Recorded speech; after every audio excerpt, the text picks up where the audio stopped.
What's up, Daily Fab Gamers? Thank you so much for watching my stream. Before we jump into this red-hot action, let's review the rules. Don't be a dick.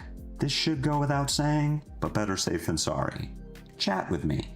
You know that I can talk at my computer for hours, but it's more fun when my computer talks back. And let's have a good time.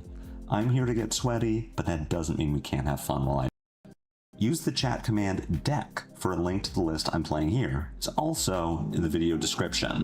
Some of these decks are sick, and you might want to play them in real life. In that case, let me refer you to Hemel from the Bazaar. It's never been more affordable to play in the flesh and blood. Players have been buying the cards they need from Hemel for years. I started shopping from him in 2023 and have never found a better deal. The Bazaar's prices are the lowest for singles, full sets, and class sets, including new releases. Omens of the Third Age set bundles are available now and ship both domestically and internationally. Use the chat command HEMEL for contact info, then reach out on Blue Sky, Discord, email, or Twitter to see what he can do for you. Using the data command will produce a link to Fablazing.com, the best source for deck list, matchup, and tournament data. Do you have too much money? Give some of it to me. Custom channel tokens, as used by 2025 US National Champion and World's 2025 Top 8 competitor Majin Bey, are available from my Ko-Fi. Follow my tournament journey and spam the coolest emojis by becoming a channel member. And remember that channel members get matchup guides, post-game notes, elevated chat privileges, and more.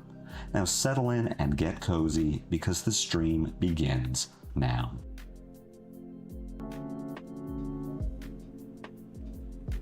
The intro's too long. I need to make it shorter. Happy Friday, everyone. What's going on? I am Lupine Fiasco. We are here with a very special episode where we mourn the loss of our beloved Aurora Shooting Star and are left with what's left behind. This dumb idiot that is not as good as Aurora Shooting Star. I've been following a good amount of discourse about Aurora 2, a lot. More Aurora. Just Aurora, she's the only legal one. I think most people are in agreement that this hero just isn't competitive. She follows the trend of recent hero releases where she came out half-baked. Check her again in 3 sets after we get enough expansion slots that she's like really good. But as it is, the bannings of Channel Lightning Valley, Skyward Serenade, and Electromagnetic Somersault really kill all of her builds, right? We have Lightning Runeblade, Aurora, playing very similar to Viserai of old. And then we have Redline Aurora playing similar to Aurora 1. I still need to watch that, Paneros. I saw you linked it, and I was in a work meeting at the time, so I couldn't watch it, but I'm glad that Scott Mines doesn't feel great about it. I've talked to some of the other Aurora fanatics from back in the day, and no one feels good about Aurora. She lost too much in the BNR, and what she got in exchange really doesn't compare. Like, Ellis has worked so hard to build out this Runeblade style of Aurora that doesn't mesh with the Redline style, so now we have an incomplete Redline because she's missing really important cards, and we have an incomplete Runeblade build because she just doesn't have the quantity of cards that she needed. We got a bunch of... that's a bad way to put it. We got a quantity of cards, we didn't get a quality of cards. Using Michael Fang's deck... Oh, that was... I was meaning to find the image because I've seen like the full Fang deck. I'm not going to denigrate Michael Fang. He's an amazing player. He's much better than I am. He's forgotten more about Flesh and Blood than I will ever know, but that deck that he played at the world premiere was hot garbage. It was so bad. I looked at, for one thing, it was only 79 cards, but for another, I looked over all 79. It was dog water. It was unplayably bad. You can't put 24 blues and Dread Scythe in a deck together and expect it to win games, because all you're doing is blocking 9, sending 4. which was good back in Welcome to Wraith when Bravo did it, but is not a way to win a game of Flesh and Blood. So I am going to go through, we're going to theorycraft Aurora. We'll build out an Aurora deck, taking what I've seen other people do and what I think you kind of need to be doing to try to make this hero competitive. We'll run it for a few games on Talishar. We'll maybe win some. I mean, she has some cool plays that she can make. But I think until I see something better, until some pro brings a Dark Horse build that no one was expecting and uses some cool pieces that people weren't putting together, I think Aurora is just another one of the new heroes. She's Puffin, right? She's not going to be good. Give her a few sets, and then she'll be competitive. Rewards the people who stuck with the hero the entire time. But for the most part, if you're putting a deck together and you're thinking, what heroes do I need to be able to beat to take this to a Pro Quest or a Calling, Aurora is not one of them. So we'll build the deck live here. I think for at the start, we can hit some of the Runeblade pieces of equipment. We've got some pretty simple ones.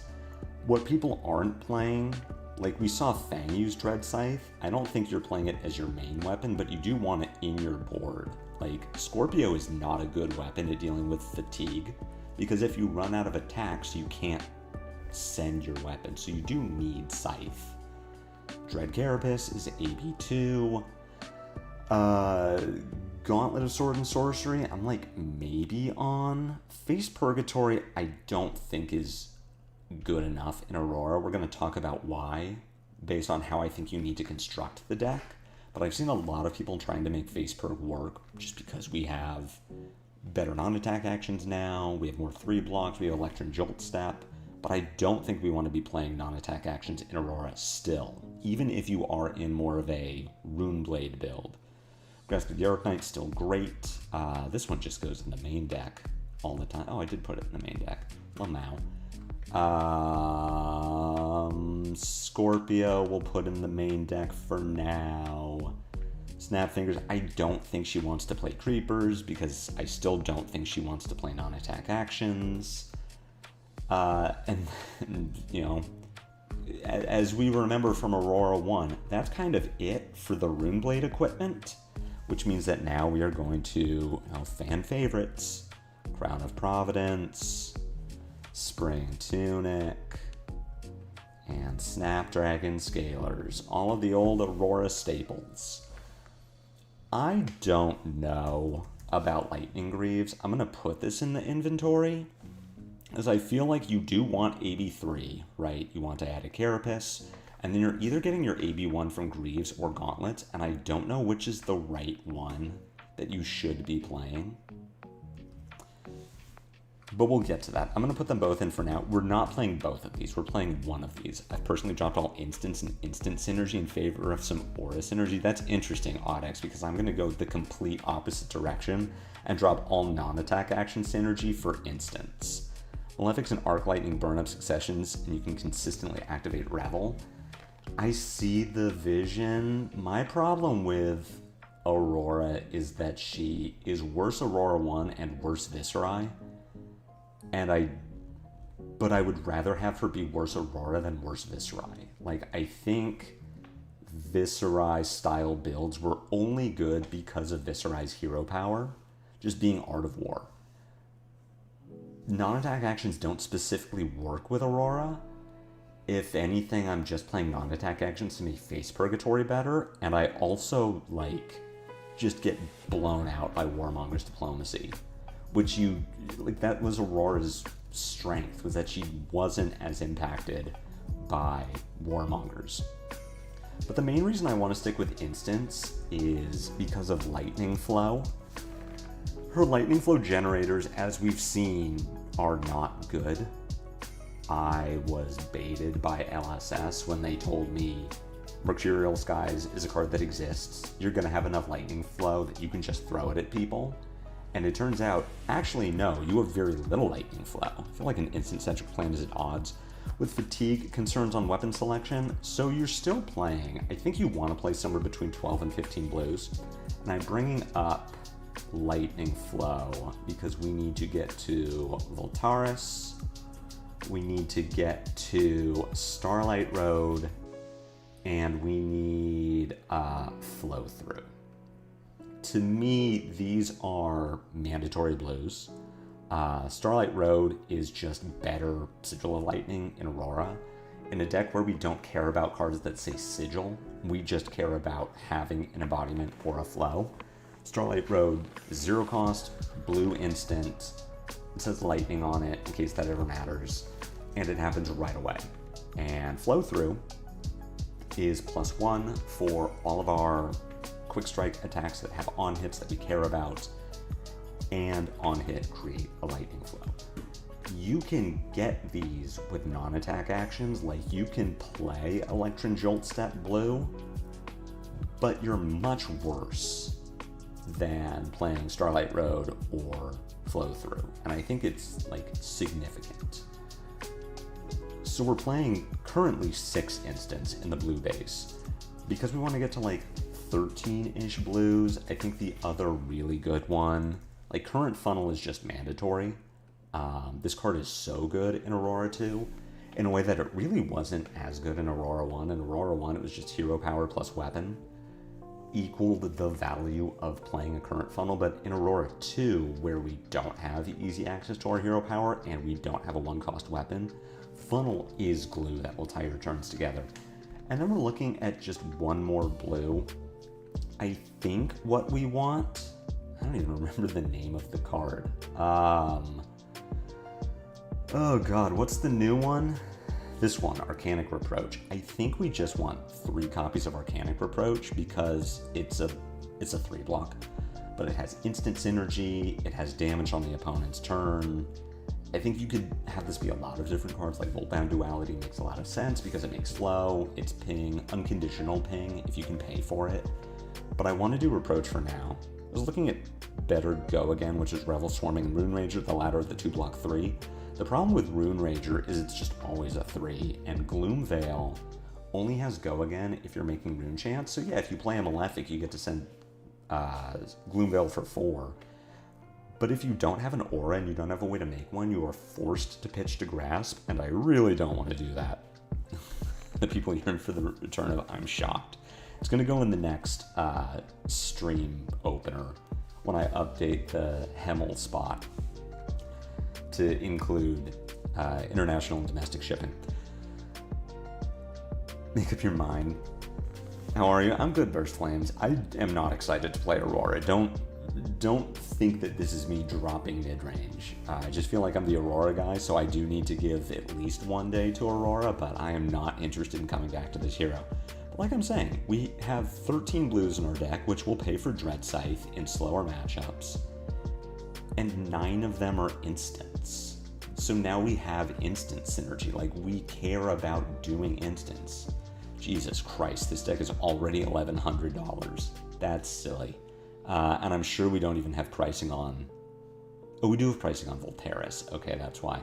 Anyway, so we have instant synergy. And if we have instant synergy, that means that we can play the cards that I was more excited about with a redline build. So we go to Flittering Charge. We get to put in Flitterings. Speaking of Lightning Flow generation, we get to play Flow State Embodiment. Oh, I didn't put a Flittering in. Flow State also has really cool text with Snapdragon Scalers, where if you snap your Flow State and play an instant in the same chain link, then you get 2 sources of Go Again. If I don't have a way to make an aura, I just block 3, but with embodiments, flow, and rune chants, I've only had it did a few times. I think your audio is a bit off. Is my audio bad? Let's see. Thank you for the input. Let's... Give me a minute.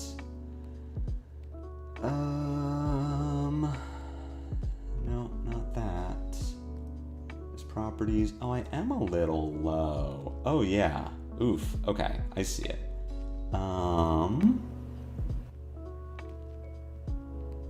How's that? Okay, the levels look a little better. Let's get you up a little more. That looks better. Okay. Thank you, Quilava Trainer. I appreciate that. I'm gonna drop this a little bit, but yeah, I was quiet. I blame Zoom. No, Quilava, you were right. I was low. My audio settings got messed up outside of OBS. So we've got flittering, we've got flow state. At this point, let's just run through Lightning Runeblade, put in Burn Up Shocks because we're playing 4 power go again. Path of Same Ends, I think, is regardless of that. Okay, good. Thank you. Thank you for pointing it out, and thank you for confirming that it's better now. I think Path of Same Ends, regardless of your Aurora build, is just a slam dunk card. Like, 0 for 4 go again. Yes, your opponent can interact with it, but especially in the red line build, it gives you something to do with your Tunic, which is, on the one hand, is an indictment of Tunic because you don't have a way to spend it as often, but it also means that your Path of Same Ends is like way better because your opponent just can't stop you from giving it go again. We have interesting choices with like Rush of Power as a card that's really good but needs go again to function. Generic Lightning Flow generators seem like a must. You're talking about like Starlight Road flow through? Going towards Lightning, and do you ignore NIMBY? I think I do ignore NIMBY in this build. So the interesting thing with NIMBY is blue Nimblism isn't very good because I won't necessarily have a way to spend the resources. So I kind of want red Nimblism instead, but I'm really not trying to do non-attack actions in this build, like as much as possible. We're going to play Arc Lightning, we're going to play Tempestuous Kiss, we're going to play Dashing Flashfoot. Like, there are some cards that are just kind of mandatory, they're so good. We're going to play Prophetic Quickstep. Quick Succession is kind of a weird one, where I think this card is good enough, but we just can't fill our deck with too many non-attacks because we need to be chaining with Scorpio, we need to be actually doing damage. And Quick Succession just isn't an attack.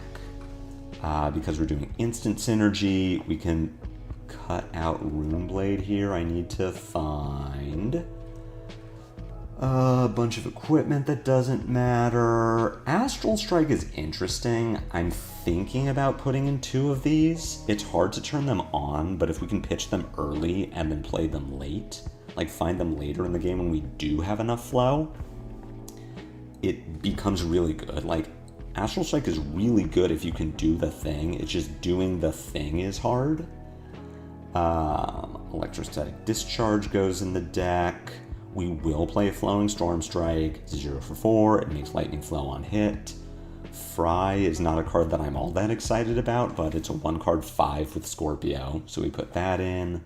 Gone in a flash. At worst is Lightning Wounding Blow. And if we can pair it with an Arc Lightning or Snapdragons or Embodiment of Lightning, then it can be a 2-card 11 with Discharge. Put in Lightning Press. Put in some number of Lightning Surges because, you know, it was good before and it's still good now. You do need to play it from Arsenal, but that's fine. We can work around it.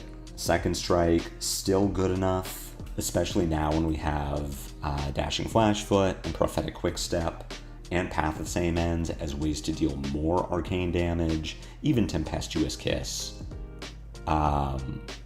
Also in a format with Gravy in it, which, as a reminder, if you want to feel old, Gravy didn't exist when Aurora 1 was legal.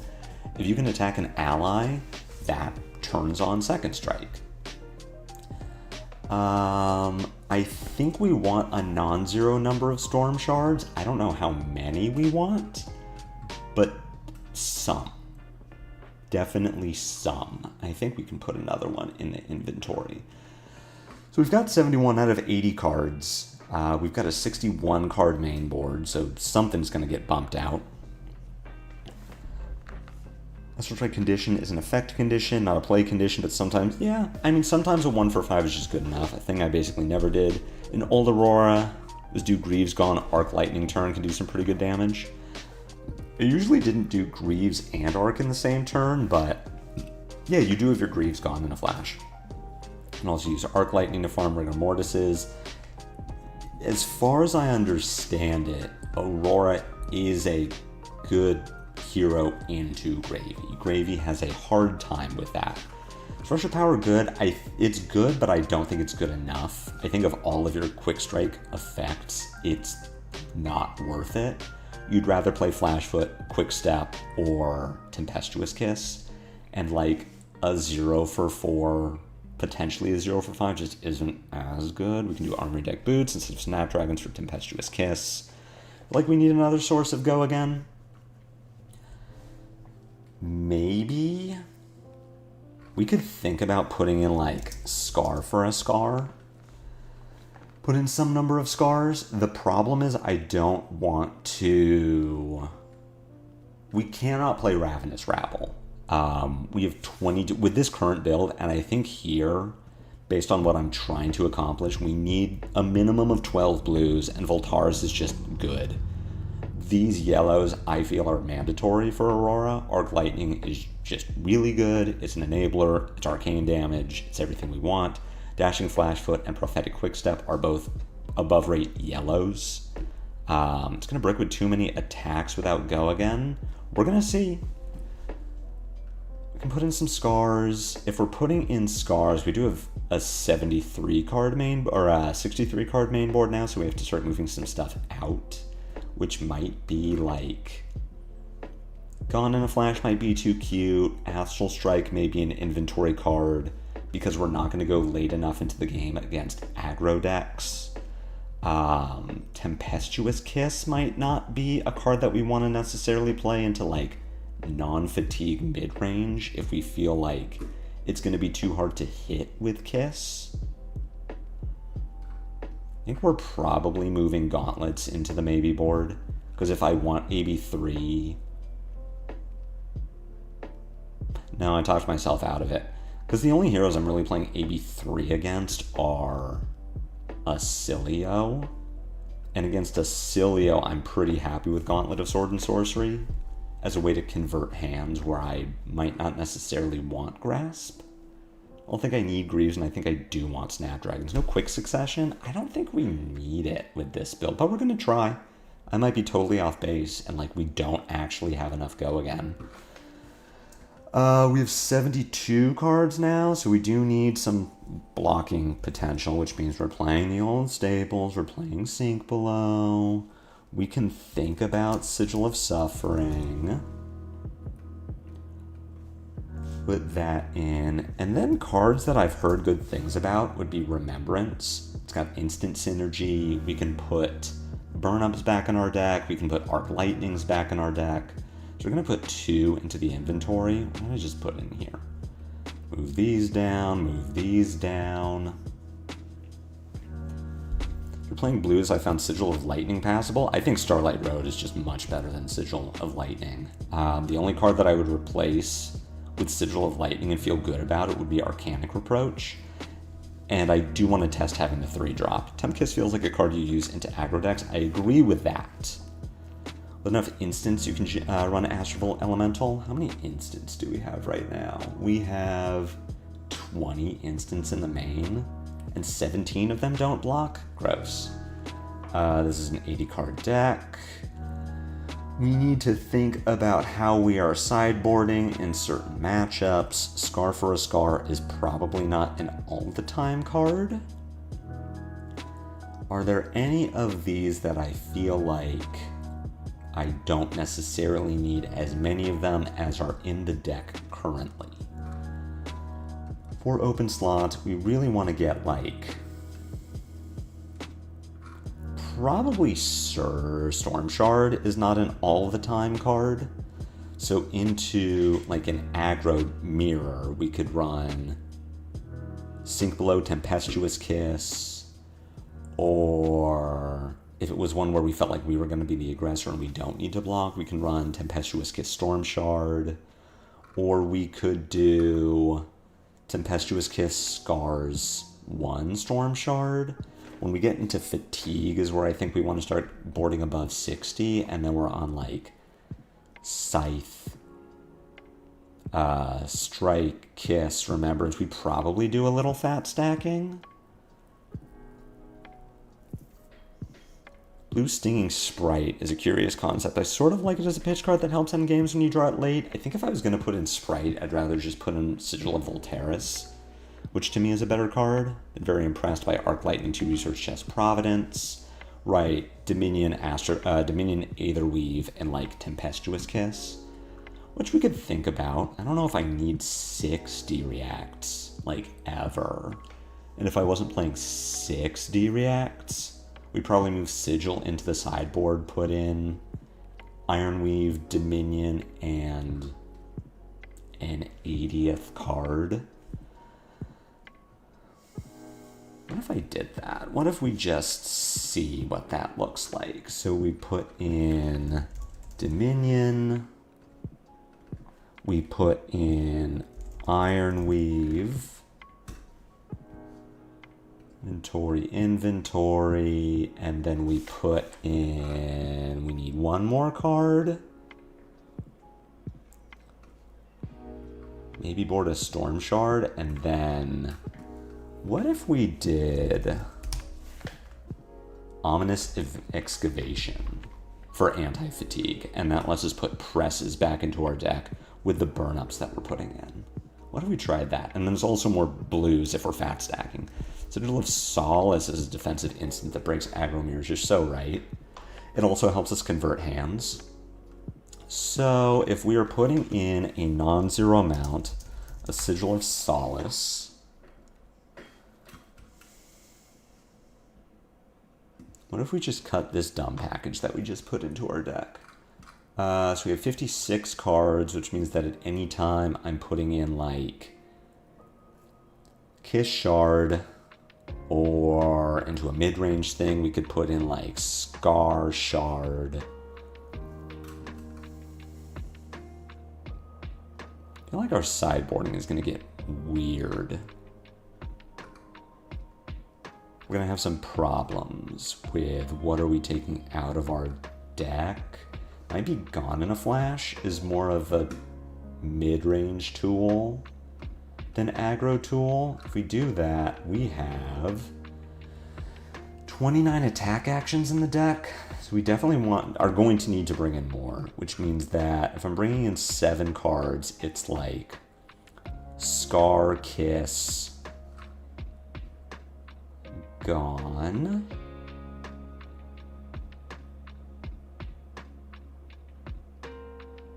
kind of do want to go down on instants, but I don't know which ones to cut. I guess we just like don't play Storm Shard in aggro matchups.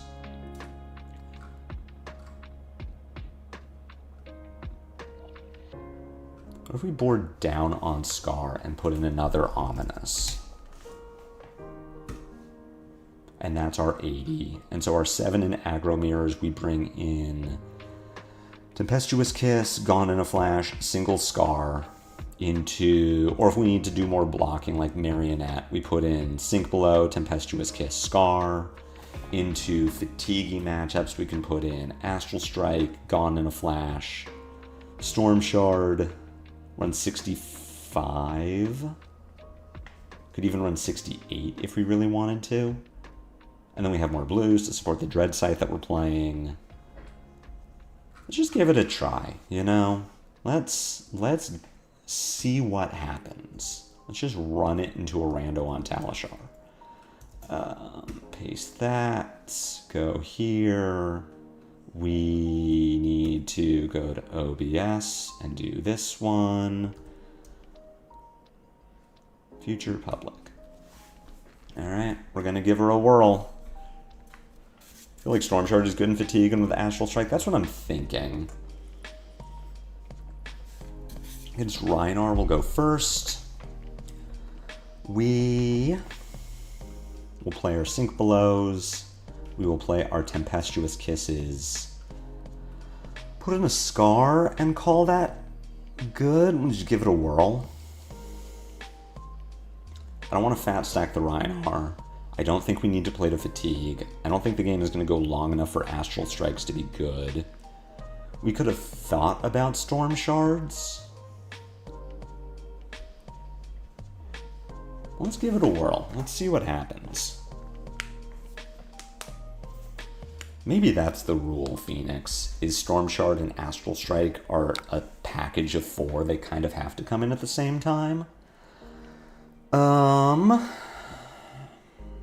This is a good hand, but I think we're probably just passing. Play Starlight Road, make an embodiment. We can pitch Funnel into Grasp and then just pass.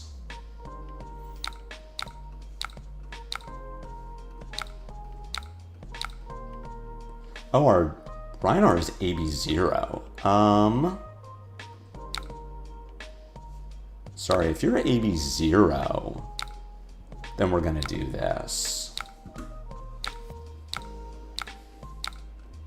Like, I just get a Ponder out of it. I just get to push free damage on turn 0. Never mind. Oh, I get a Ponder. So we send our second strike here. See how much value we can get out of our opponent. Yeah, I mean, if they're AB0, we're super up. We're doing great. Even get a Blood Rush out of the deal? Holy shit. We're crushing it. 5 damage with an Arsenal on turn 0 is not bad. Now this hand is a little bricky. That's for sure. We can try to sink our charge into something and hope it works out. We do need an instant. But even if I just sink the charge, draw into a 3 block, if I just pitch Quickstep into Kiss, it's like a reasonable thing. Oh, they just had second Blood Rush. Sure. All right. That's okay. Sink below here is a little less exciting. We can always crown away our second strike. But if you're just gonna gauntlets me, then I feel like maybe you don't have a ton going on. Can block with my Flittering Charge and sink. Don't sink. I probably take 6 here, and then my line is just pitch Quickstep into Kiss, sit on the second strike. If I don't block with Flittering, just use sink. Sink the Flittering, try to find something decent. The problem is something decent is kind of not good. I could like sink my Quickstep and try to find an instant and then get to go Flittering second strike. I think we'll take the Starlight Road on top.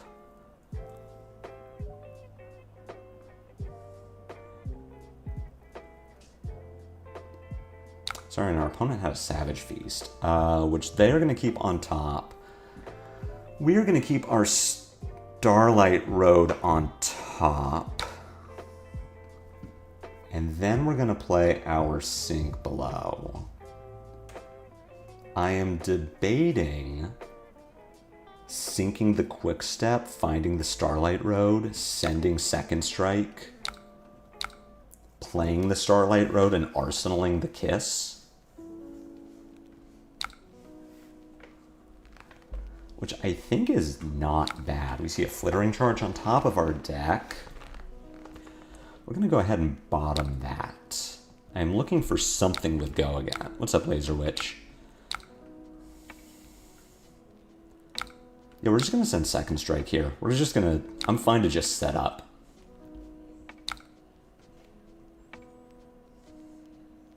We've got armor. We get to set an Embodiment of Lightning. Arsenal the Kiss. Tunic is going to be up, so even if we don't find a yellow or a blue, it's still a 2-card play, 3-card play. Our opponent, again, AB0, so this Kiss is going to do damage. Make a lightning. Please don't disrupt my arsenal. I need it. Set our Kiss. We don't find a yellow or a blue. Splatter Skull for 6 says that we are losing a card no matter what. So I can block like this. Give up our Lightning Surge to get our Flittering Charge back.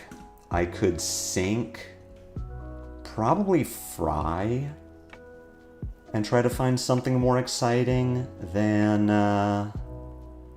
Fry. Like, try to find a yellow or a blue so that I can pitch into Tempestuous Kiss. Could have charged. Yeah, if I still had the Flittering Charge, it would have been a better line. What if I lose my Flittering Charge? What if I'm not going to block, then I just don't give equipment. I lose the Flittering Charge, and my line is like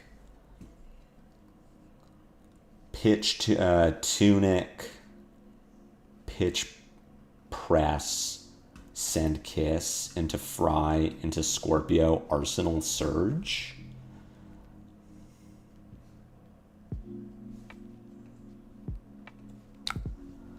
Or I do make this block. I get my Flittering back. Sink the Fry. That's not bad. We're going to do that.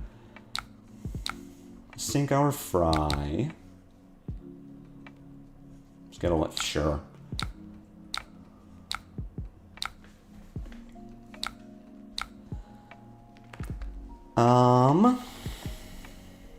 I wish I had that Fry. That would have been way better than this. We are playing Tempestuous Kiss. The problem is this press doesn't do anything. As I wanted to try to get a Scorpio in here, so I guess it's going to be Kiss,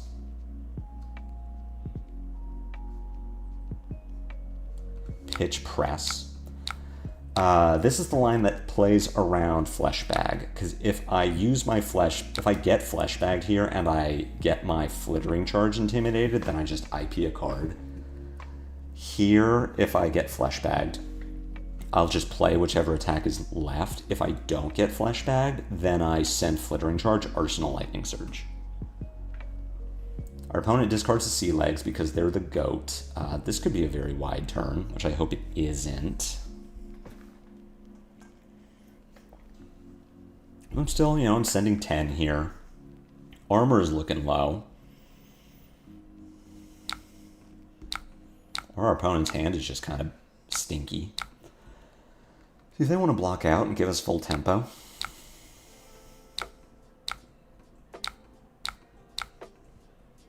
Arsenal Surge, you're all late. Is this turn actually goated?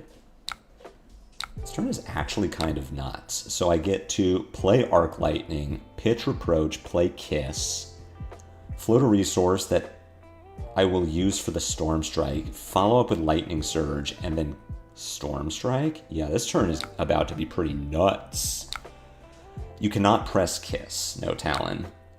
Press is for cards with that cost 1 or less. Kiss costs 2. Sadly, a non-bow. Please discard another. Okay, stop that. Opponent, please, stop having Sea Legs. I need you to not do that to me ever again. Oh yeah, no, don't do that. Send our Lightning Surge, another 4. We do have Go again. Send our Storm Strike. I don't think I'm snapping this. Like, there's a world where I could to just get 3 more damage this turn. But I think I'd rather save snaps for when I really need it to, like, make a turn function. Hey, it's this hand. It's our Runeblade hand. Yikes. This hand kind of sets up. We get to do Starlight Road into Flow, or into Embodiment. Pitch Voltaris into Grasp. Play Sigil. That works. Stinky. Can't even attack with Scorpio. Because this weapon sucks. Let's go ahead and Grasp. Starlight, let's just dump the hand. Let our opponent know, hey, you got it. Wow, this hand is also pretty stinky. I'm starting to think this Aurora hero might not be very good. Starting to think this Aurora hero is kind of bad.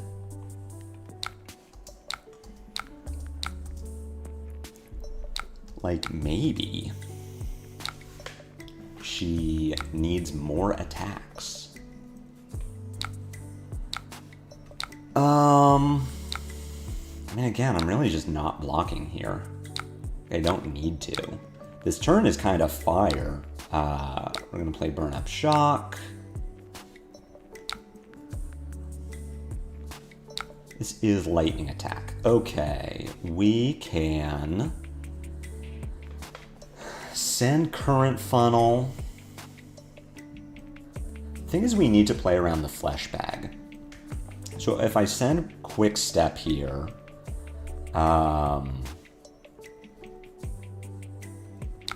if we send quick step, we pitch the funnel, then I do have the ability to play around flesh bag by press flow through.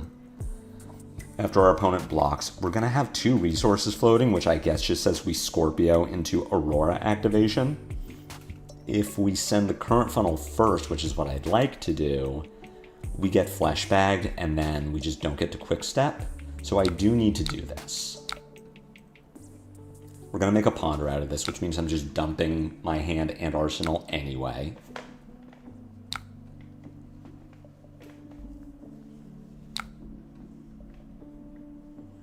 I assume we're getting like, we might just get 2 pieces of armor here, which means our opponent takes 5.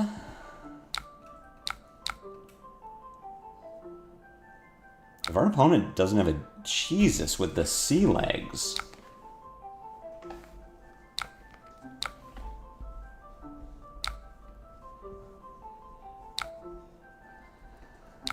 Sure, have Burn Up go first. Opponent goes to 3. Follow up with Comet Tail. We will Aurora here, turn a flow into an embodiment. Hopefully get the space to play it. We don't have Sigil of Suffering in our deck, so I think we're just looking at 2 burn-ups as arcane ways to end the game.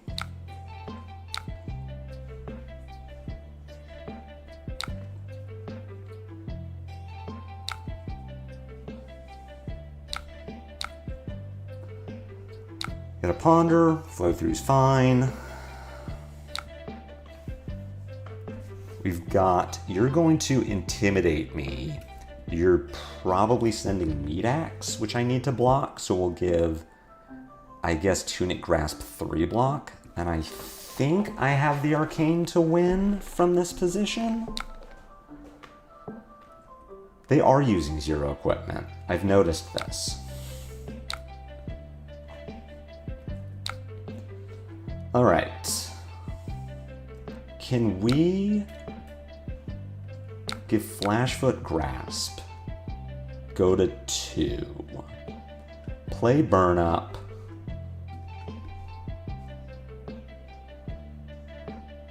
No, I'm a resource short of being able to shock Grasp Arcane. Is that right? Block here, go.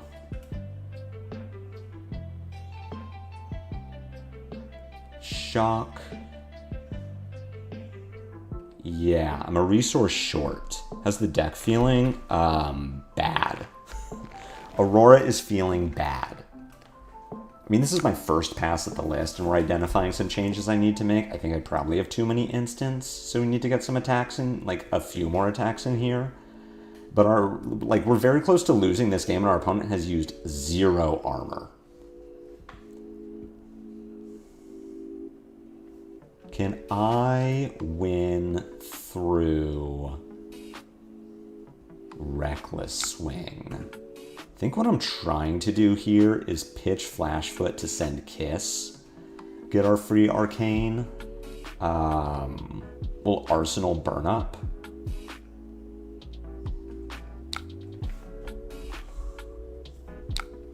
last turn was so badly blocked by the Rhinar that you cringed. I've not been super impressed by the Rhinar's play here, but again, that's just like, how bad is Aurora? That it's so close against a Rhinar who like isn't blocking super well and hasn't given us any armor.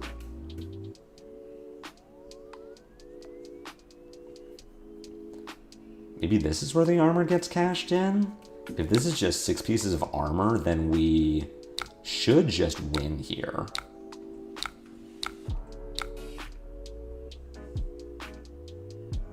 They can't reckless swing us. Unless they have prevention or life gain, we win here, but like, cool. Average value per turn was 13. We were a little over, but again, they just didn't give us armor. Like, this was not a game that we should have won. So let's pop back over here. What changes can we make? So we needed attacks. The blue count felt okay. I never really felt like I had too many blues because they're all playable. Like, Starlight Road was goated. Flow Through felt fine. It wasn't my favorite card. I guess we could think about cutting Flow Through for like Voltbound duality, but I really don't want to up my attack count with blues. It's just like, that's not how I'm trying to win games. It's not gonna... It helps if my turn is non-functional, but at that point I'd rather just have better cards. I like Sigil of Solace for effective blocking, combos with Flittering, combos with Flow State, which we never saw that game, but I feel like being able to put Sigil into an embodiment of lightning is really good.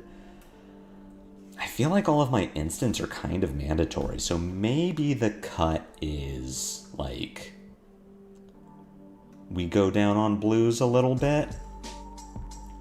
Just put a Scar into the deck. Ups our attack count a little bit. We maybe didn't need the D-Reacts there, and we could have played Gone in a Flash, which might have smoothed out some of the turns. We just Arsenal a Gone, and then we have it for later. Let's try that. Maybe that was a sideboarding issue. But I think going down on blues is fine. We'll just put in an attack.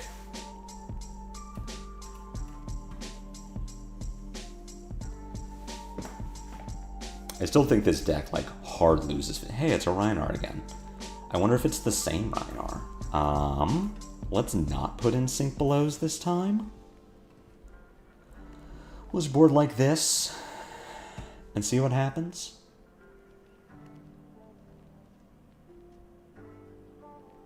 We had a lot of flows that game. Weirdly. I mean, our Rhinar was giving us Exactsies.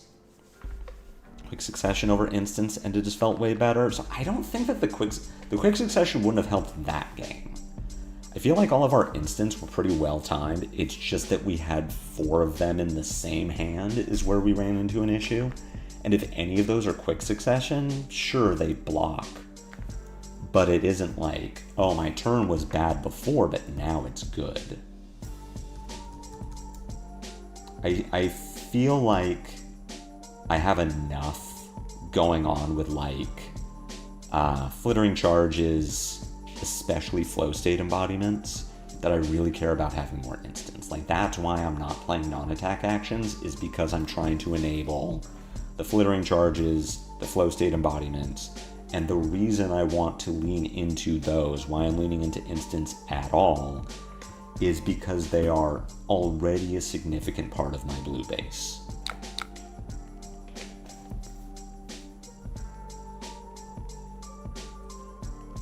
So here we get to do...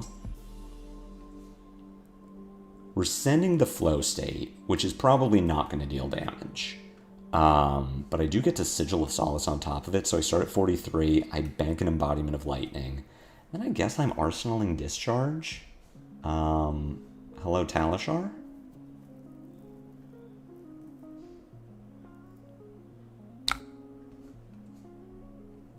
I've heard Talishar is lagging. Is that what is happening now, or is anyone else experiencing some lag at the moment?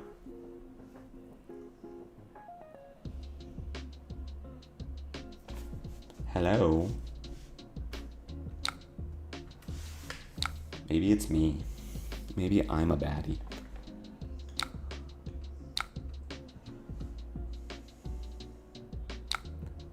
Drop a sigil. We want to make an embodiment of lightning. And then, yeah, we arsenal the card that doesn't block.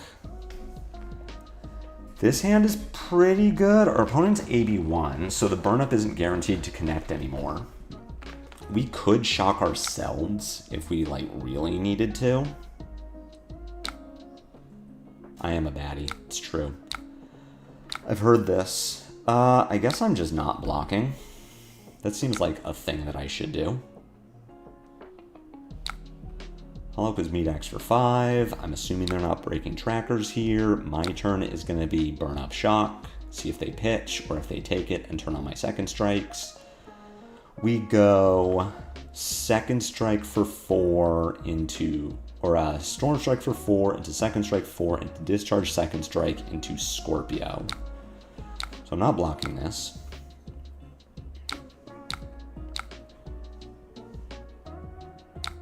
See what the burn-up situation is. If they pitch to this, then I will discharge before I storm strike. Oh, they took it. Okay, cool. Storm strike first. Playing some good old Aurora of 4 into 4 into 4 into 2. Ooh-wee.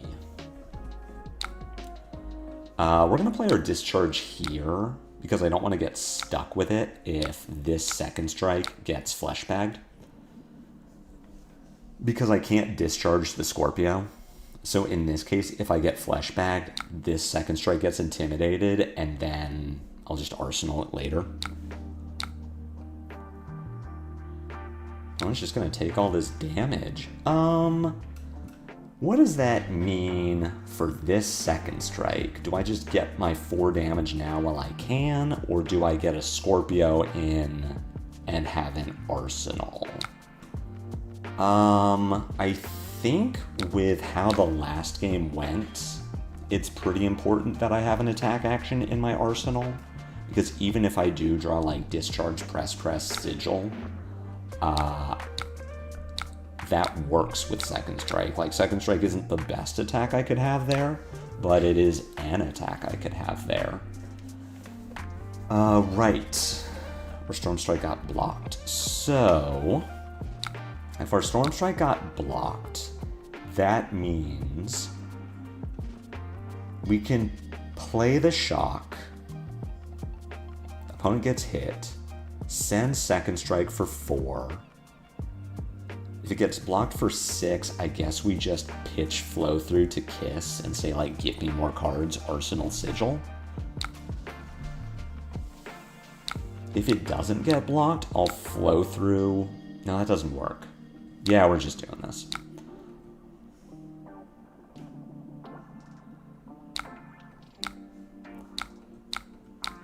So we're probably just doing second strike into pitch flow Kiss. I guess I could close chain, tunic flow through into grasp into Kiss, Arsenal Sigil. Do I care about this? I think at this point we just go Sigil flow. Let my Kiss get banished. Connect. Deal our 5 damage. Make a lightning flow. Send Scorpio. Just Arsenal Tempestuous Kiss. If we draw a blue, then I get to Aurora Tunic Kiss. Means the man thinks this is going to be good. Wit money, man. I have complained enough on social media about new Aurora. I do think I need to make a video or a short or something. Hey, we get to do a cool thing. Holy shit, they're doing a cool thing. Pitch and beef for them, we take those. I think at some point I need to make a video explaining my thoughts on new Aurora as far as the promise of old Aurora. Which I guess the TLDR is the marketing for Aurora is just as fun as you remember, and new Aurora is not just as fun as we remember. I feel like Aurora players fell in love with original Aurora because of how like fun and engaging and skill intensive she was as an aggro deck. She was just like doing things that aggro decks didn't do. Our opponent doesn't have blues in hand. She was doing things that aggro decks didn't do. Like she had these interesting lines with instants and interesting counterplay and value decisions to make of like, should I get my 5 from, do I? No, I do. So I want to follow this thought, but I do need to see if I'm blocking here. Because my turn is going to be, you have no head. So my turn is going to be fry into current funnel into pitch flow to send kiss. See how they end up. Maybe I do just attack with flash foot. I don't think I'm blocking here. I do think I want this hand. Well, now I'm definitely not blocking. Okay, great. Yeah, we'll just take 9. New Aurora, or Old Aurora did really fun, interesting things. Just of like, this hasn't existed. She's Lightning Ninja, but she's way more dynamic than ninjas have been previously.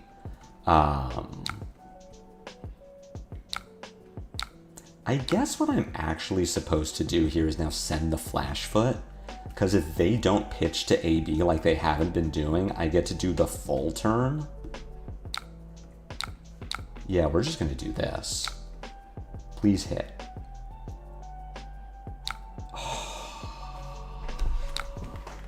Never mind, this hero's goated. We're having an insane turn cycle. Like, Old Aurora did a thing that didn't really exist in Flesh and Blood previously. And it was super fun and, like, happened to be overtuned. I won't mince words with you. It was way too good at what it did. That's pretty good. I don't know if this is the same Rhinar. Say what you will about their armor blocking. They've been very good with these draw discards. And so then they print new Aurora. Like, Old Aurora LLs in 6 months because she's overtuned. She's very fun. Aurora players love her for more reasons than just Channel Lightning Valley good. She LLs in 6 months. LSS says we're printing a new Aurora. You'll have her in May of 2026. Fast forward to April of 2026. They show us Tempestuous Kiss, Dashing Flash Foot, and it's like, and Scorpio. And we're like, okay, cool. We're gonna do Old Aurora, but we're gonna have to work a little harder for it. We gotta pitch this time. We didn't have to pitch before, and that was kind of the problem. So, like, good. They're balancing the hero. The Aurora players understand she was overtuned. We want her to hang around longer than 6 months this time, so, like, fine. And then they ban Channel Lightning Valley, Somersault, and Skyward Serenade. And it's like, but those were the cards we liked. Those were the fun ones. That was why we wanted to play Aurora. And now we don't get those anymore. And nothing that they've printed since then has, like, gotten us back to where Aurora was, is my thought. Like, I don't feel like they lived up to the promise of Old Aurora. Like, she's gonna be as fun as you remember. It's just my thought about it. Like, I don't mean to come off as salty about Aurora, but the advertising for the set is just as fun as you remember, and I don't think she is. And Reaping Blade. Like, Reaping Blade, I'm not super opposed to it. I was never a Reaping Blade and Aurora truther, but I sympathize with the people that did like that weapon. Okay, so our Quick Step got banished, which is fine-ish. I could just not block this, go to 5, and then block whatever the next thing is. They do have an action point back. and have Broken Sash, so like their high roll is Wild Ride Meat Axe. My thinking is I do want to block here because I do need to care about Reckless Stampede. So if I'm going to block, I want it to be on Savage Feast, which is like kind of free-ish to block. The downside is if the follow-up is like Splatter Skull, which I've seen 2 of, so I don't know how overly concerned about it I need to be. If my follow-up is Splatter Skull, then I just lose Quick Step, and I, like, didn't benefit. So I go to 5. I have to block the Stampede. I go lower. I could hedge and, like, block with Providence, bottom my Flittering Charge. I guess bottom the Flash Foot is probably better. So that I have a yellow, and I don't have 2 1-costs in my hand, and if I draw an instant, then Flittering gets much better. I think we do this. I'm going to bottom our Flash Foot. That's not so good. Depending on what the follow-up is, this is fine. I can pitch Quick Step into Aurora, make an embodiment, send Flittering, Flittering Snap, Fry Scorpio. I also don't need my Tunic anymore, so I can block with this. Alright, so I cannot go to 2. I think I block 3 here, go to 5, and I'm out of double Reckless range, which we have not seen a Reckless swing yet, so it's like entirely possible that we get double Reckless. And I don't need my Tunic. I think this is the block, and I get to send 4, 4, 3, 1, maybe 2. Alright, Aurora. Flittering Charge. We still have a burn up, and 3 of the, hey, we're playing old Aurora. Give a shit about my breakpoints.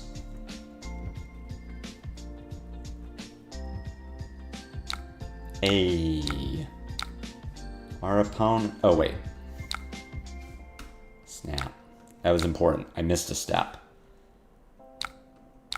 Hey, we win. And our opponent, like, really blocked that time. Boop.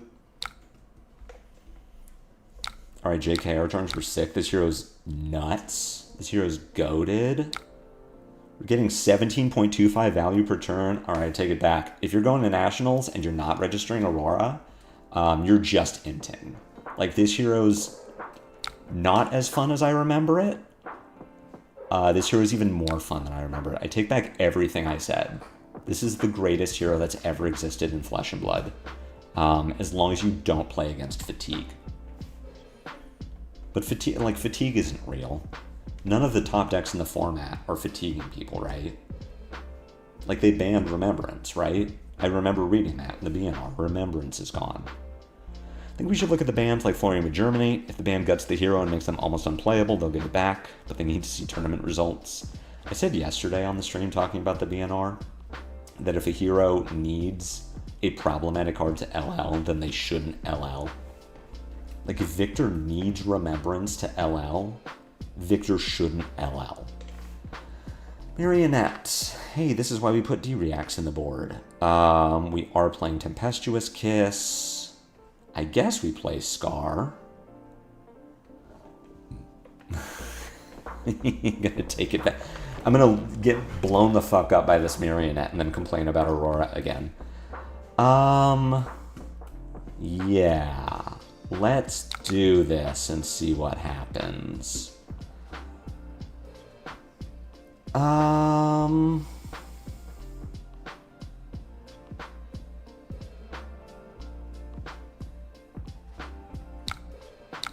I guess we do this. Keep a Flittering Charge in hand. Sure. End the turn. No, I mean, I'm memeing. I do think that, hey, this hand is almost good. I do think that LSS kind of did the Aurora players dirty. I am serious about that. Like, I think that my thought is just old Aurora was such a specific thing that people fell in love with, and that thing doesn't exist anymore, and it is bad of LSS to have not given it back. I think they broke their promise.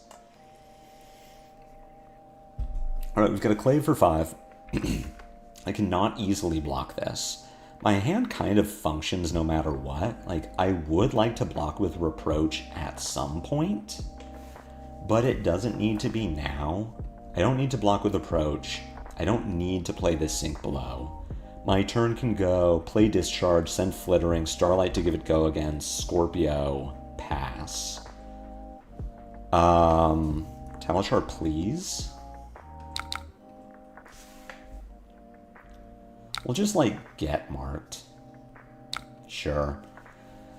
Savor Bloodshed is a fun and fair card that definitely should not have been banned. This hero is totally fine. They didn't need any bans.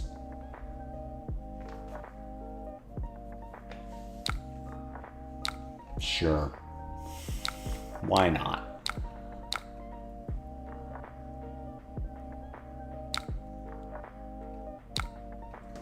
Of course. That makes sense. That all checks out, that this should be allowed to happen. I guess we just block here, right? I don't need this Reproach. It does more blocking 2 than it does offensively. Yeah, that was dumb. Marionette is a dumb hero.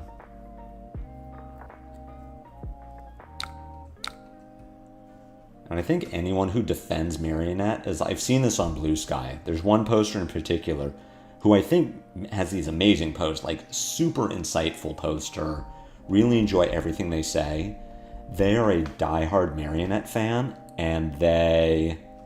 Oh, and I should have let it hit to clear the mark. I was not thinking about that. We get Mask of Deceit anyway.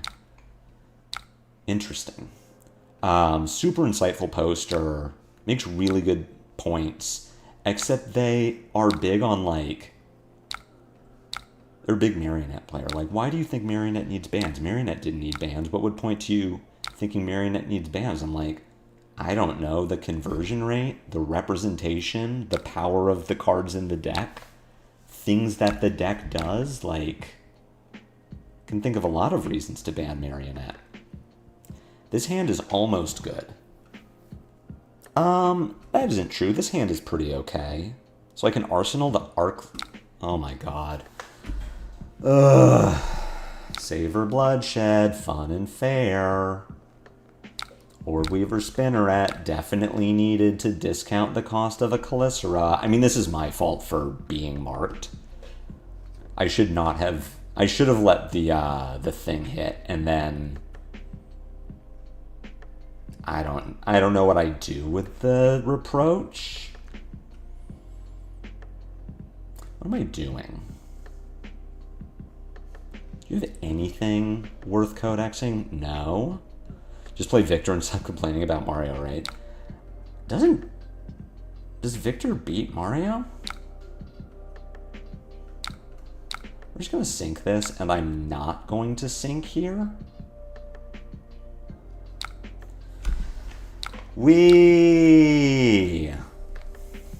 This is fun. We're having a fun time. I was supposed to sink this Starlight Road. That was a mistake. Because now I like bank a flow that I don't need. So we're going to go flow state.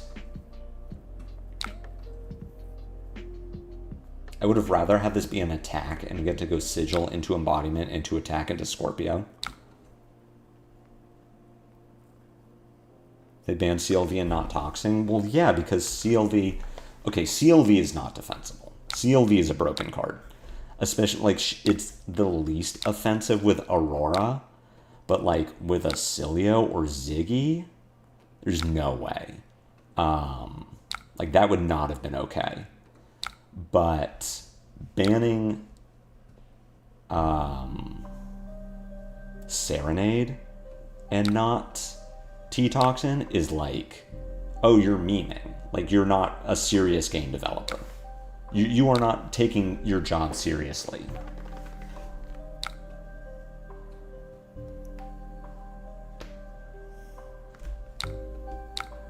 Mario absolutely should have gotten bans. Like, it is so egregious that the deck didn't get bans. Is this hand good?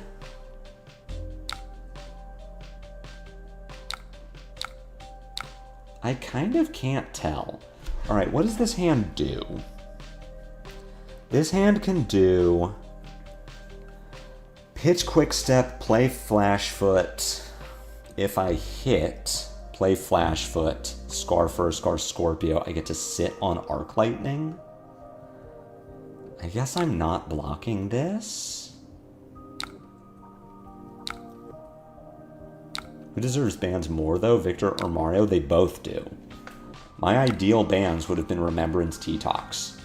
And I don't know why we didn't get those bans.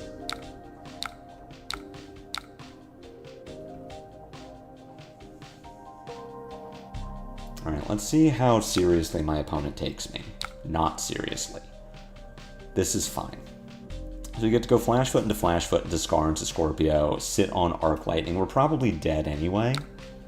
But maybe our opponent doesn't have the juice, finally. Seems unlikely, but I guess anything's possible if you believe hard enough. Victor can just leave naturally at this point. He's close to LL. Yeah, except that Nationals players have to deal with him. That's what I'm saying. If the hero needs a problematic card to LL, they shouldn't LL. If Victor doesn't LL without Remembrance, damn, that sucks. I guess eventually he'll sneak his way in.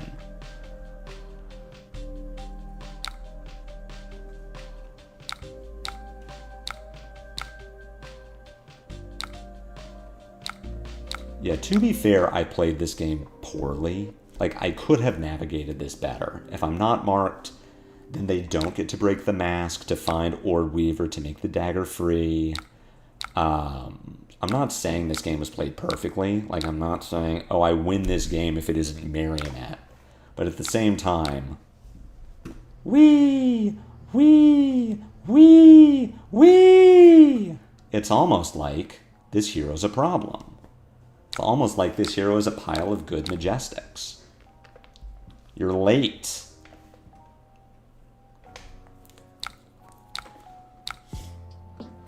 I think if I'm not dead here, my turn is pretty cool. Oh, right, you're Tarantula.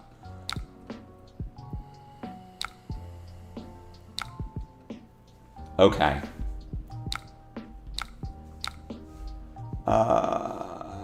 Like, that all makes sense. That's a fun, fair thing to happen. 3 savers in 4 turns? Of course. Why wouldn't you? Do I need this Arc Lightning? I guess I do. I guess I need everything in this hand. I can sink the Discharge. That might be okay.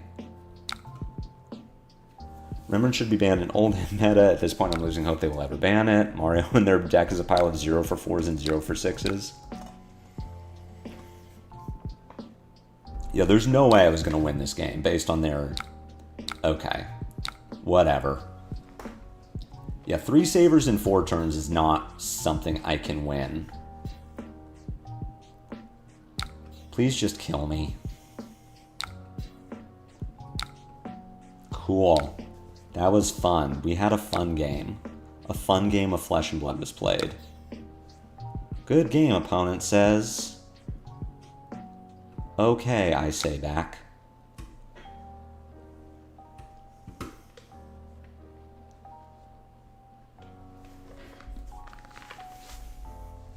Yeah, there's no way we were going to win that game.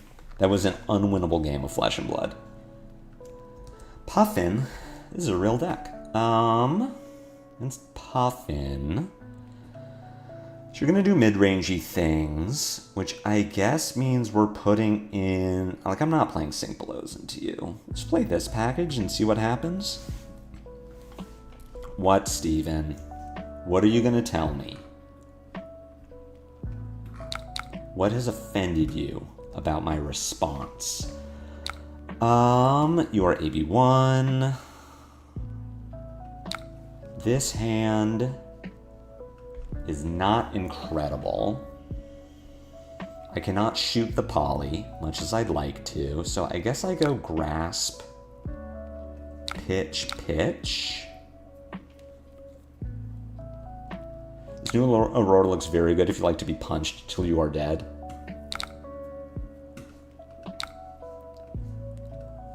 Like I said, there's no way that last game was winnable. This is to a hero. The Starlight Road is pretty good. So I can go Flittering Charge, Starlight Road to make Embodiment, which also gives this go again. Pitch Flash Foot into Kiss. I will have dealt damage, so I can Second Strike into Scorpio. Sadly, none of these lines kill Poly. Do I need to block this? If I block this, probably like this. She's already drawn. I'm not super concerned about the gear turner if she's already drawn. I understand that she gets a cog, and the cog is going to generate an action point. She gets to shoot the gun. What's up, Golden Donkey? I'm going to pre-release tonight, Steven. Yeah, I'll see you at CCS. Volturnos, if this is old Aurora, I still lose that game. Our opponent is having a pretty good turn. I'm just taking all this damage, honestly.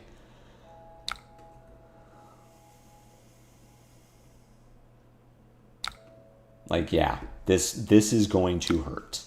But we have a bit of a Scorcher coming back. I'm also not super convinced that, like, we're favored in this matchup, really, no matter what. Because Puffin has real cards and we're going second in an aggro mirror. But we got a spicy crackback. We're doing stuff.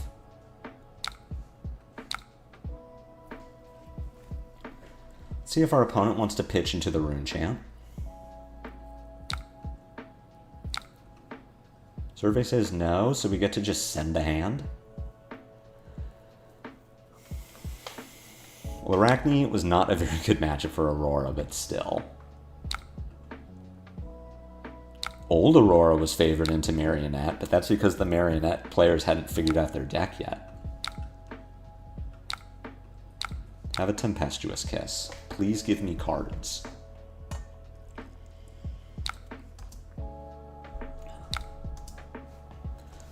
I still think based on that first game, we're sitting on the Second Strike. I think I don't want to send it just for damage. I want to send it when it accomplishes something. Ooh, opponent gives me a whole ass red. Are you just blocking? Please give me cards. So I get 2 cards out of this, which is fine. The D-React is awkward, but we got to chew through the armor at some point. I still think we don't send the Second Strike. I mean, we really didn't take tempo there, right? They still have 2 cogs and 3 cards in hand, and we're down 8 points. Like, this game is not going well. Kiss probably just goes in the arsenal, so we're going to send Burn Up Shock. I mean, hopefully they don't pitch, and we get to go Burn Up Shock into Path, Second Strike, Scorpio.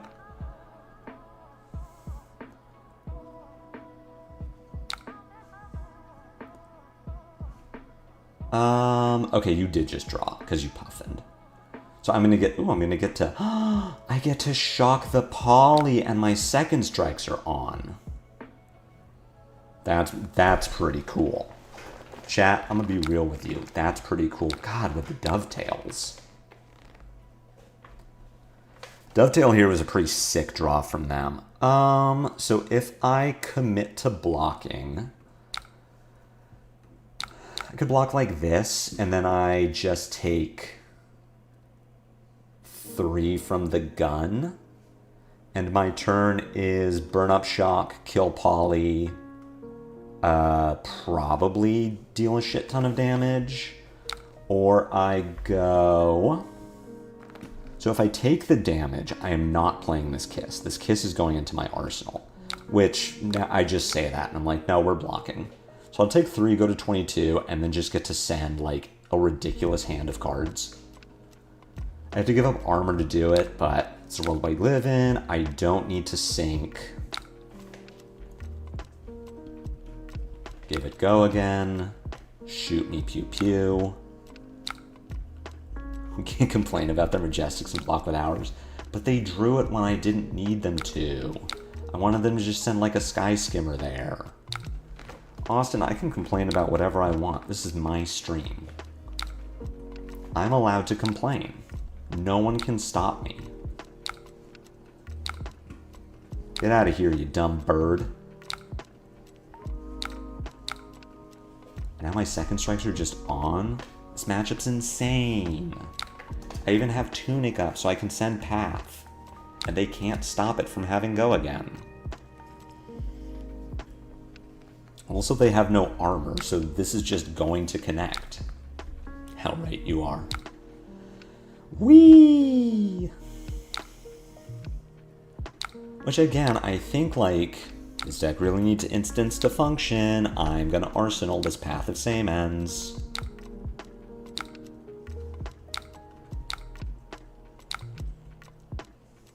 Tunic stays up. My opponent cannot stop me from giving Path of Same Ends go again and not spending a card to do so. Hey, this is why we keep attacks in the arsenal. Because if I didn't have an attack, this hand does nothing. But because I do have an attack, this hand does something.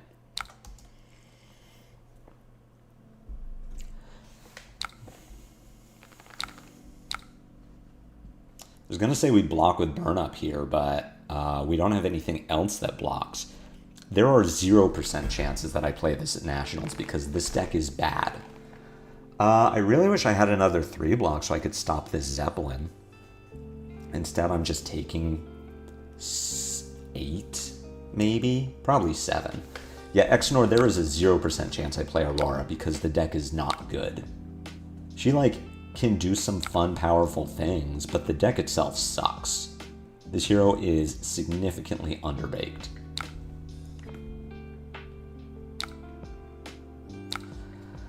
I guess we block here.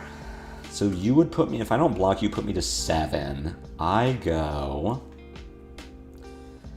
Discharge, I go Burn Up Shock, put you to 21, Discharge Path, put you to, let's say it hits, I put you to 11, 10, 8. Fuck it, let's see what happens.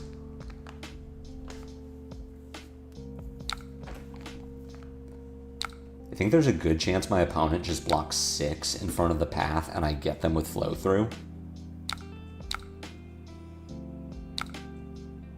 Yeah, even just based on how this game has gone, like if I was going to play an aggro deck at Nationals, it would either be Marionette because the deck is broken, or it would be Puffin. Like we're seeing the Puffin do good, interesting things. Tunic here is not bad, because it means that they are going to have to deal with a Path now.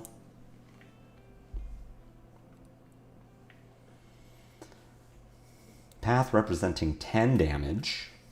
I can Tunic to give it go again. Depending on how they block this, flow through does work on Scorpio, so there is a world. Yeah, there is a world where the follow-up here is Scorpio, they give me Tunic, and then I flow through the Scorpio to connect the Burn Up and the Scorpio damage. Puffin does crazy numbers with the new cards. We're seeing her do really good numbers. Not even with the new cards. Like, the Gear Turner she played was solid, and it let her keep this Copper Cog around forever, but, like, she's just, like, the new cards are just kind of consistency pieces to get her to her Dovetails and Zeppelins.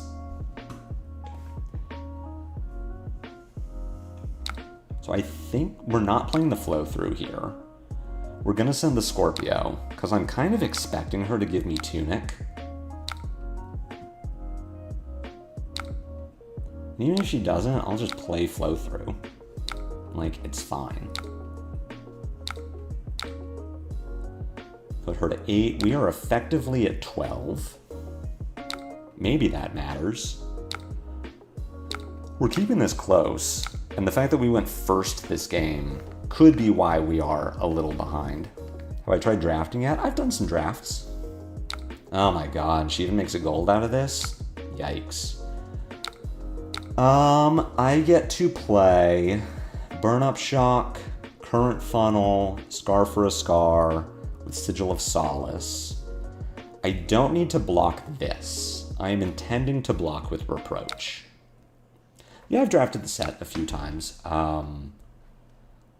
I drafted in like the first couple of days and had a really bad impression of the set because I think Acilio is like something you really significantly have to deal with.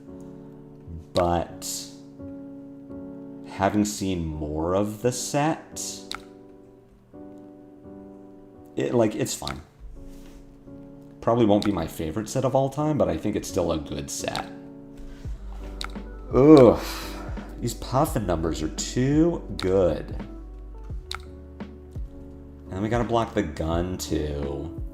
So we'll block with Tunic, and then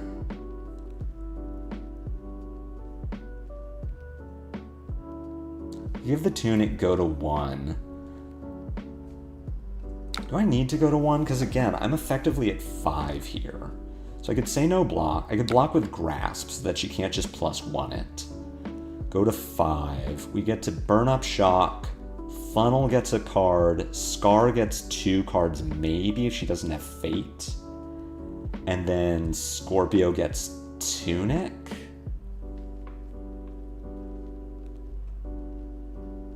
It was just Arc Lightning and CLV abuse the deck. Aurora players fell in love with Aurora. Race, I respect your opinion, but you are wrong. That's such a misconception of Aurora players. Like, no, we fell in love with the deck because it was an aggro deck that did fun, interesting things, which aggro decks at the time were not doing. Aggro decks at the time were just like Fi, who was really boring. So I disagree with you, which is sad because normally I love your takes, but in this you are wrong.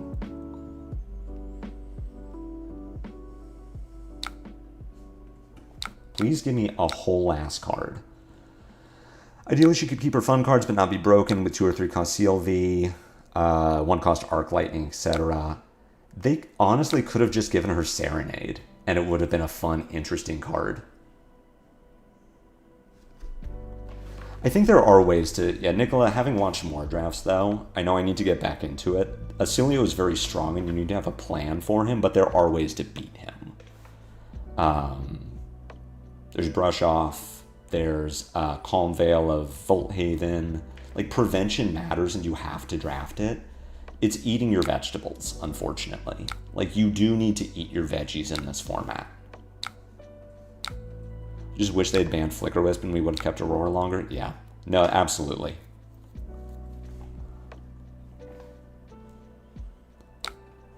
Would you like to give me a whole ass card for this Scorpio so that you don't take 6 damage? Oh, boo. It's cheating.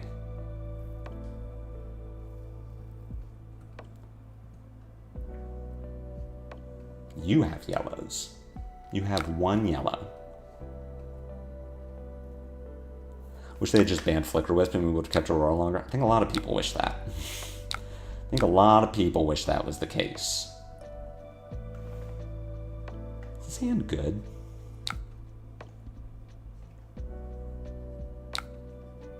Not good enough. Sure, I die. Good game.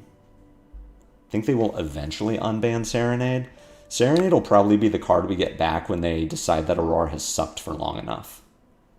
We outvalued the Puffin, but going first in the aggro mirror was just too much to overcome. We had some good turns, though. Defining drafting prevention in the set as eating veggies is so spot on. So I love drafting Aurora. I've drafted a ton of Aurora in the set, and yet it's just like, it feels so bad. Because the prevention just does not work with your hero at all, but you have to do it. I'm gonna go second into Gravy, which is maybe ill-advised, but I want to be aggressive, and I have enough like split damage that if they lay down an ally on turn 0, it just dies. Do I want to play 63 cards to be like slightly anti-fatigue, which was something you would do previously? I don't think so. Let's run a tight 60 and see what happens. If they just errated Serenade instead of letting it run rampant, if they errata Serenade, Serenade is unplayably bad.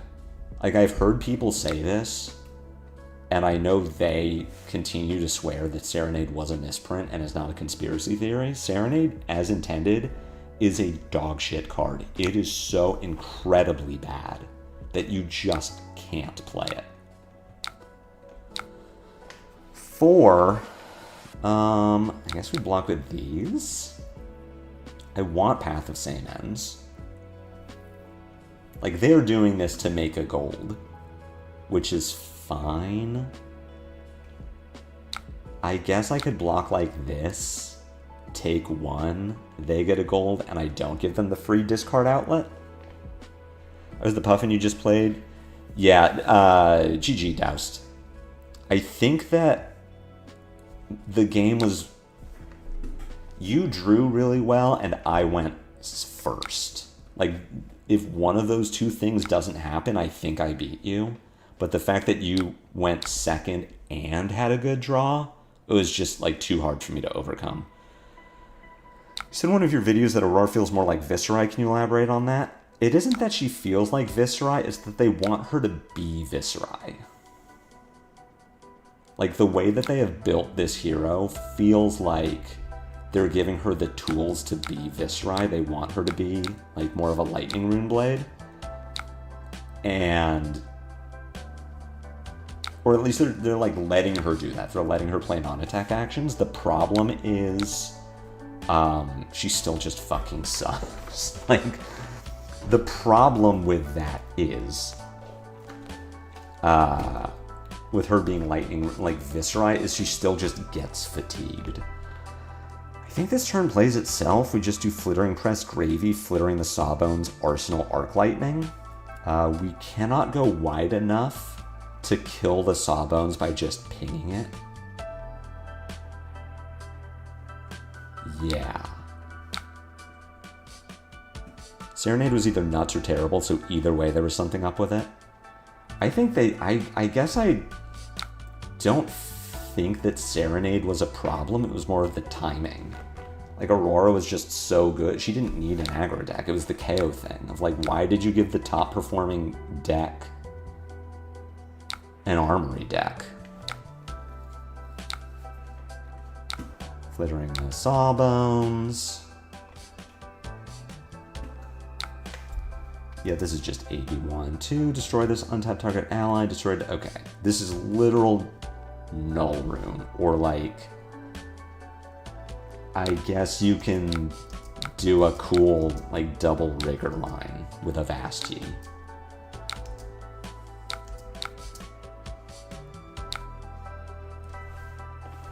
This hand is almost good. I mean, this hand can be okay.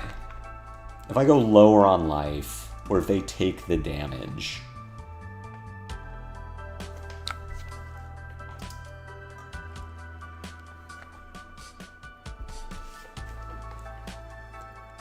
I believe I get to Arsenal Tempestuous Kiss.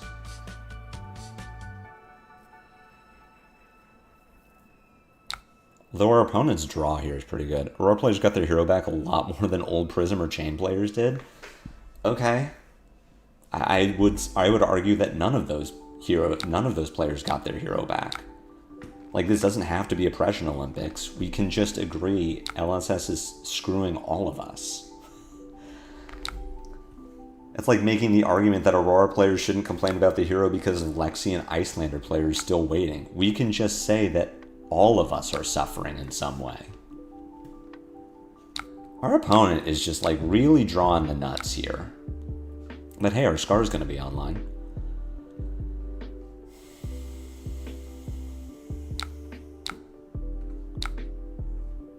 Aurora was supposed to be more mid because Acilio was designed with books. Armory deck was delayed. I mean, it sounds like mistakes were made all around. I get to go Scar into Sawbones.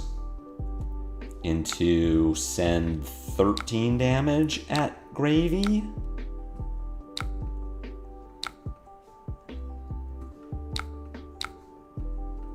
You have no allies. We've seen a boat. Very little armor, which is a problem. Cannot believe they left Lexi out of the Volthaven set, but still put her on a card and reference her in the flavor text. Short of getting old Starfall back. New Aurora plays like old Aurora with those 4 cards and Flicker Whiz Band. Reese, those were the fun cards. The problem is they were also the good cards, but they were the fun cards.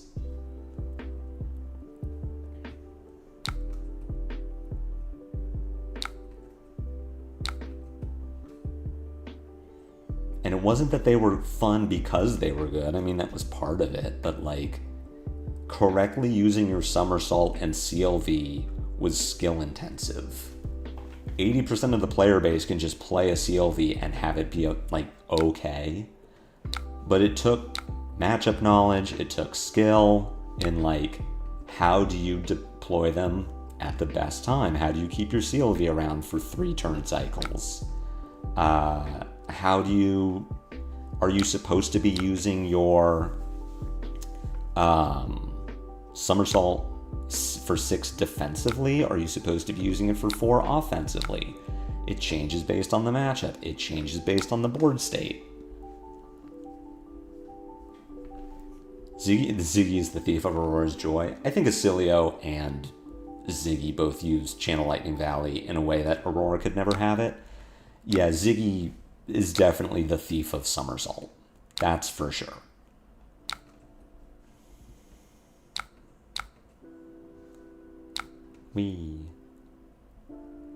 This is not a good hand of cards. Give me a gold so that I can pitch my Flashfoot into it.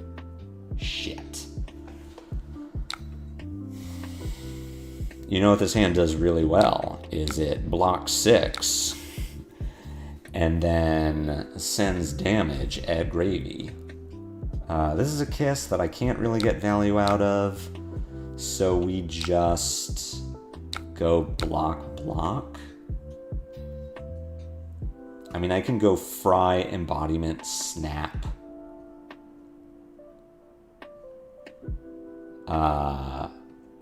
I guess if I'm gonna Snap here, this is deals damage to a hero. Okay, so I guess if I'm gonna Snap here to like maximize this hand, I can go Fry at... How greedy do I want to be? How much do I want to play around the idea that Gravy does not have Fearless Confrontation? Because the smart play is Fry the Rigger, Tunic Flashfoot the Gravy. I guess I should just do that. Yeah. I don't need to be greedy here. We can Fry the Rigger, Flashfoot, Tunic Flashfoot Gravy. Flashfoot just has an on hit, and then depending on how they block, I can decide if I want to snap it or not. If I do snap it and it hits, I make an embodiment that I can sit on for next turn to play my Kiss. So we'll send Fry at Rigger. I'm overkilling the Rigger because I have to respect Fearless, but this also does not lock me into using my snaps, which is good. I like keeping Foot and Ending Chain on Tunic guarantee the on-hit on ally. Flashfoot is hero. Unfortunately, Josh. Otherwise, you'd be right. If I could Flashfoot a Rigger and bank my embodiment, we'd be so up. The way that sets are developed, they place tested, no. Aurora 1, while Art of War was legal, and they still decided to ship her as she was. They were aware of her power, just like Runeblade and Lightning. I'm skeptical that they like Runeblade, given the BNR. I don't get how Mario not getting bans is functionally any different from Aurora and Enigma not getting bans before London. Mario is unlikely to even be the top deck until Victor LLs, but Victor hasn't LL'd. Ban, but I understand that they don't want to ban from Marionette or else Victor becomes the top deck. But it's like, then ban from both of them. I've said it before, I'm going to keep saying it. If Victor needs Remembrance to LL, Victor shouldn't LL. I don't like them continuing to use Living Legend as a balancing tool. Like, that isn't what it was made for, and they keep saying that. I am going to snap here because I do want to set up this kiss.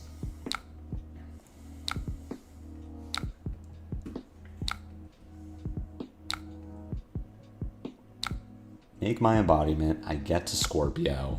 So I got 3 out of my snap, unless they block Scorpio, which they won't do. I get 3 points out of my snap, and I bank the embodiment, which is going to let me play this kiss. Hopefully I draw a card that pitches, and I don't just get conked, because conk would be very sad.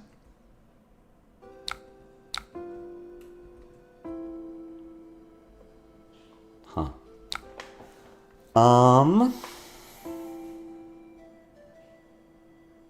Interesting. So I can go Gone in a Flash, play Starlight Road, make an embodiment, pick up Gone, pitch Arc Lightning to Kiss. This depends on what my life total is when this turn ends. If we get conked, I can just block, pitch blue, kiss, Scorpio.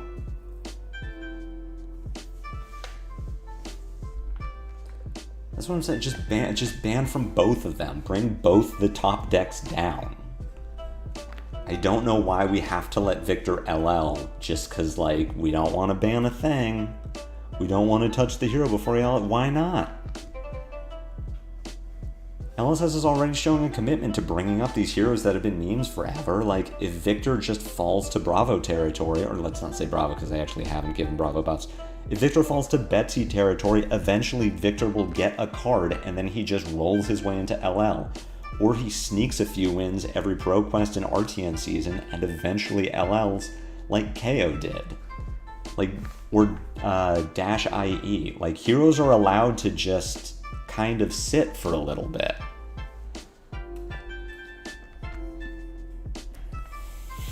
Victor the Hero is a garbage design. Yeah, I think Clash is really poorly designed. I'm not a fan of it myself. Hello, opponent. Are you there? Uh-oh. Oh, it was me. I was the problem.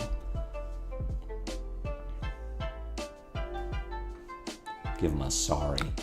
I want to gaslight my opponent. Make him feel like they were the problem.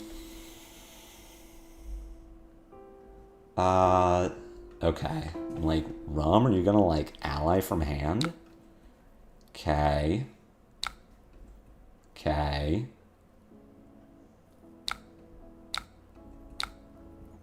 That's pretty good. I don't like that they're doing this now. So what if we lose our kiss and then get hit by Rigor? We'd go to 21, we'd go to 15.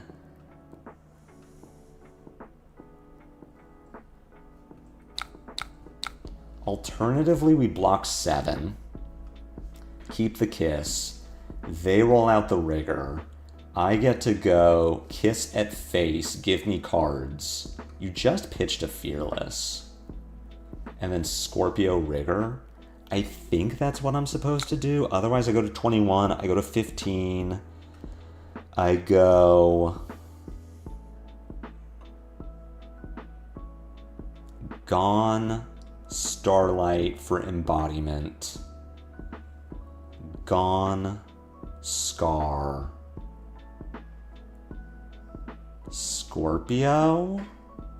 The problem is if they don't block, the Scar doesn't get go again. You put me to 21, you put me to 15. I am 8 points below you. Gone puts you to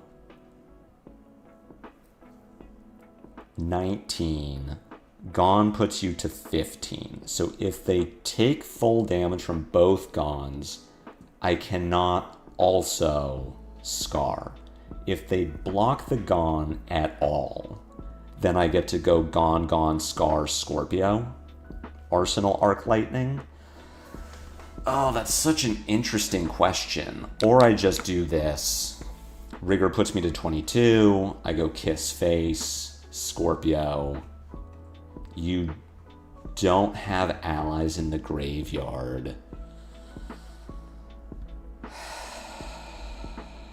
I think this is the better line. It's a shame that my hand doesn't block better.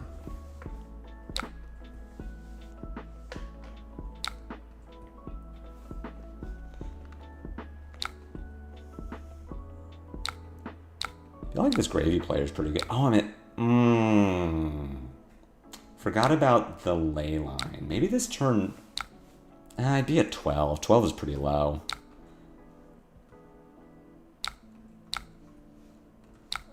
We send this at Gravy.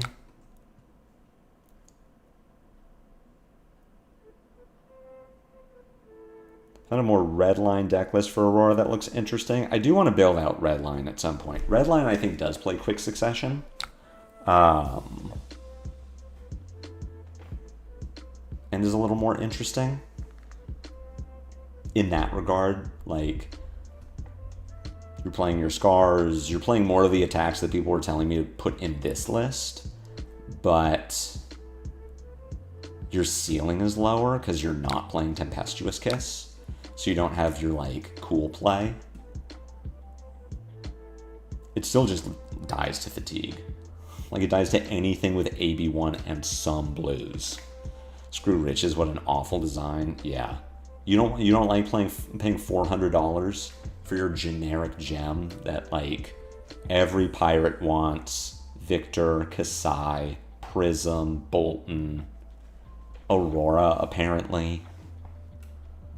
Playable Fables were a mistake. I agree. I don't really understand Redline with this hero power. You just don't have a hero power. Redline with this hero is your hero text is blank. No, you can't do that. This is a downside, not an upside. Stop having fun.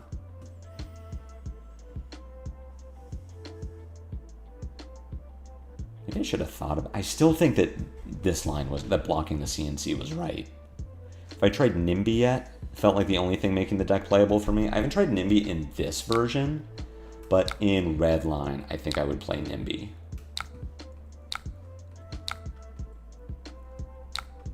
Pew pew. Please don't Fearless me. Got him.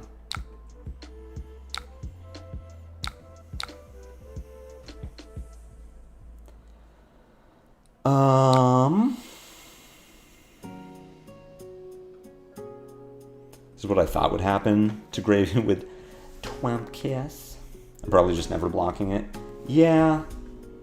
Maybe this isn't a Kiss matchup. Like, maybe Kiss could just be Sink Below.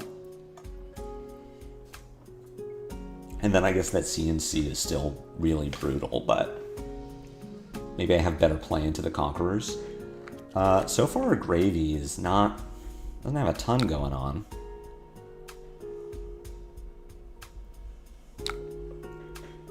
This is a chum that I sadly need to respect. My turn is not good against a chum.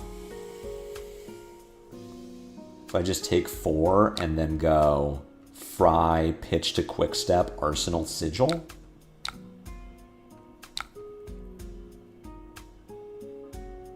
Oh, I guess I can pitch to Grasp.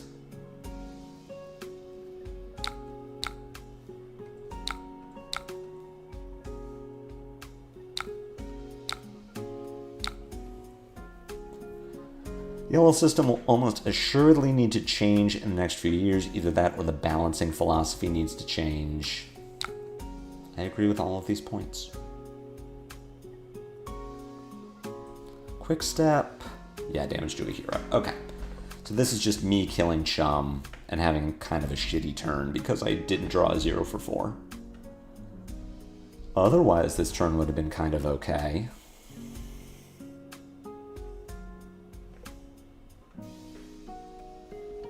Opponent, please. Let me kill your thing. Guess I get a card, which is not the worst. Please don't Fearless me. I have no way to make this better. Fearless here probably loses me the game. Hey, we're not out of it yet. And I have bait for Conqueror. My gravy has 4 gold, so I don't feel great about my position, but, you know. Sure. You don't do a ton right now. You do Pitch to Grasp, make a flow. I guess Tunic Aurora banks an embodiment for me. Every content creator playing as Aurora is drawing 4 cards and saying, this hand sucks, or this is a shitty turn. Yep, you got it. Playing Aurora, be like, this hand sucks, and this is a shitty turn. Yeah, I mean, that's the hero. That's why I'm not bringing this deck to Nationals. Because, yeah, you got it. Boom, Gravy's a bad deck. Oh shit, they're gonna rigger me. No, their 1 power blue is still good enough to swing 7. It's still a 2-card 8. Because Gravy is a deck that exists. As far as I know, Scott was playing Fang's List, and Fang's List is like trolling. Fang's List is like objectively so bad. Well, I guess this could have been a 2-card 10, so this is somewhat better. Scott playing Aurora and spending 20 minutes just having an absolute dreadful time. As far as I know, Fang's List is so bad. It's such a bad deck of cards. It's so incredibly terrible. Like, again, no offense to Michael Fang. He's won more PTIs than I ever will. He's forgotten more about the game than I'll ever know. But that list he played in the show match was so incredibly bad.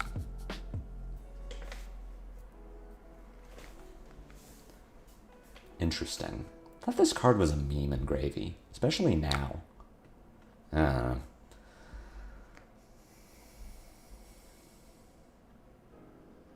You have no dead threads.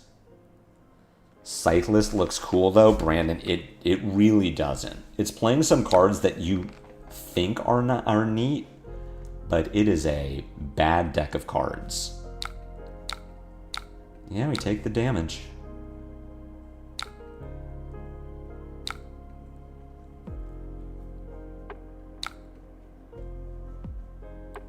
Is Fiddler's goated? I mean, it's good here. It's gonna win a game of Flesh and Blood. Alright, I have to just keep being greedy. Like, we have to just send the Scorpio at rigor, and if the Gravy has Fearless, I just die. They keep trying to balance a format like that and keep justifying the cards they create, not depending on that. The cool part of my Sightless is my CF Scythe. I wonder if this game would have been different if I had chosen to go first. Like, I chose to go second, and it didn't go well for me. Our Gravy opponent seems to be very good at playing Gravy. Who are they? I don't know who AK Gamer is. LSS has an issue. They keep their word and no longer make strong heroes than the strongest heroes LL. The strongest LL heroes already exist, and if anything beats those, it means CC is a pain to play.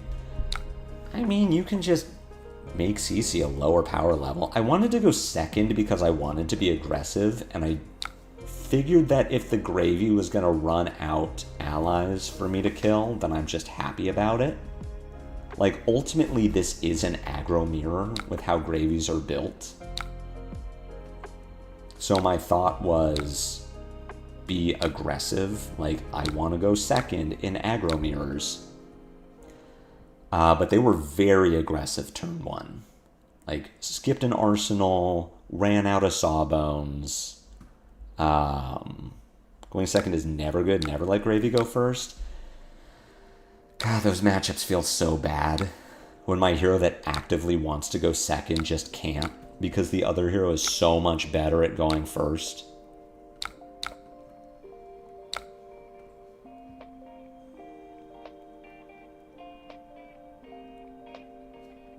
Oof, this is a hand of cards. Of course your numbers can be better than mine, Rose. This is a top 3 hero. This is a 3 of hero that was printed in a new set. This chum is going to... I die to this chum. I cannot clear this chum. I guess I can. I can, like, shock. No, I can... That isn't true. I can kill this chum. I can go shock, current funnel, flow through, Scorpio. I can do a 4-card 6 to this chum.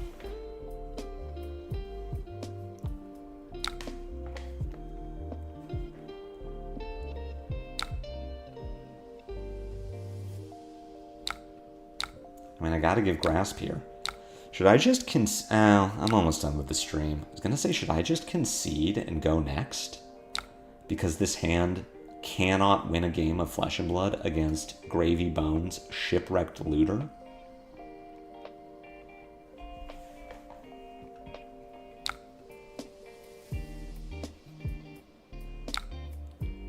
I don't know what to do in this spot. Like, this hand is so bad.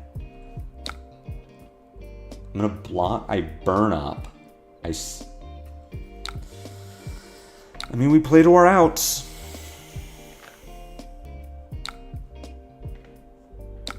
We play to our outs. I can get exactsies against this chum.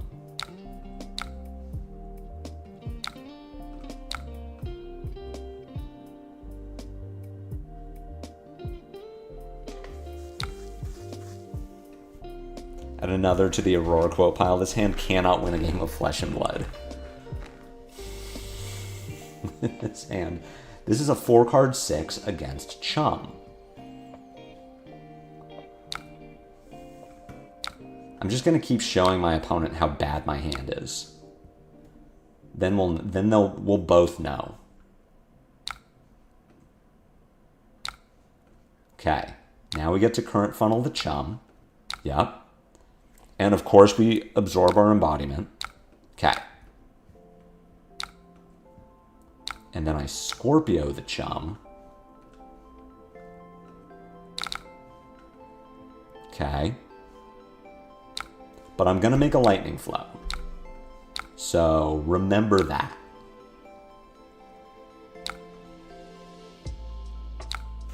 Boom, we got it. Chum down. Game's over. We win. We have successfully killed chum. And when we kill our opponent's chum, the game ends. Everyone knows that's how Flesh and Blood works. Hey, this would have been a pretty good hand last turn, when I had the embodiment. So instead, this hand also can't really kill chum. I guess what I get to do is block 3, and then pitch Quick Step to Aurora, Gone in a Flash the Sawbones, discharge, Gone in a Flash Gravy.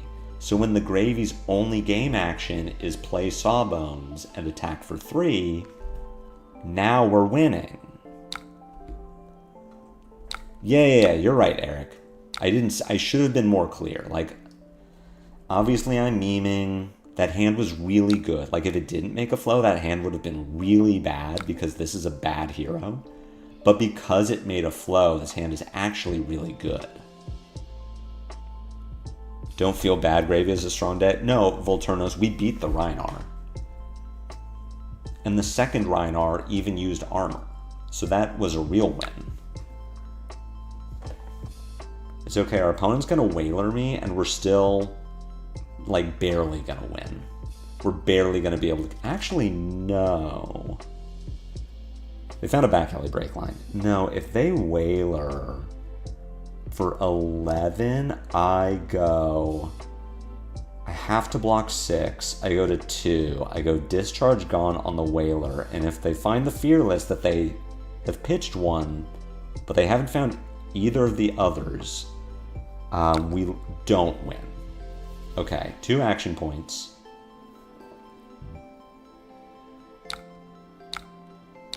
So we block 3. Is it Boat? You wouldn't use a back alley for Boat.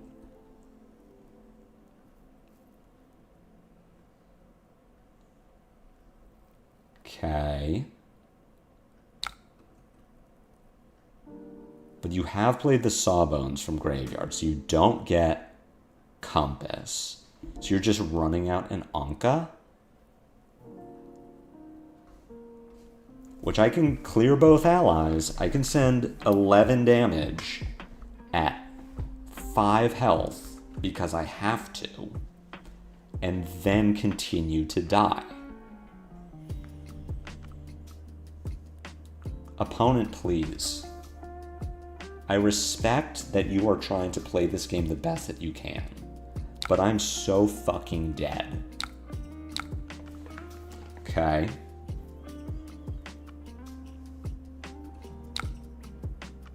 I mean, I can't kill the Sawbones if I take 3 here, so we block with the Quick Step, we play the Discharge, I'll go to 1,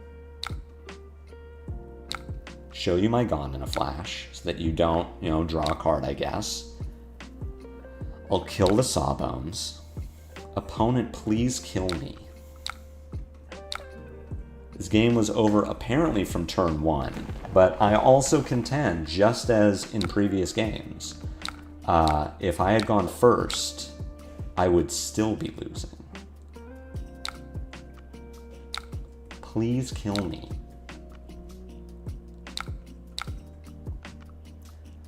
Alright, so how's our day gone? We beat the 2 Rhinars.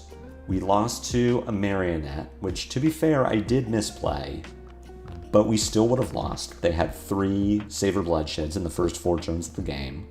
We lost to a Puffin, who went second in the aggro mirror and drew really well the entire game. And now we're losing to a Gravy Bones. And what's important to note is that none of these games were close. So just remember, if you're thinking about playing Aurora at your Nationals event, don't do it. Remember, this hero sucks. She doesn't do enough. She doesn't play good hands well, and even her large hands can sometimes be Sigil of Solace, Flow Through, Burn Up Shock, Current Funnel. It's cool, because what we're going to do is we're going to block 5.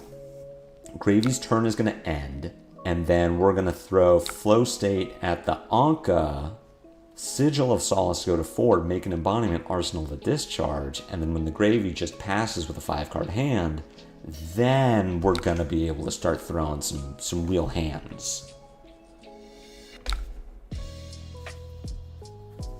Okay, Call to the Grave. I like it.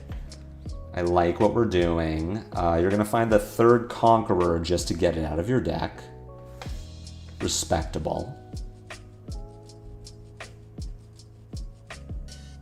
People going to US Nats, please play Aurora.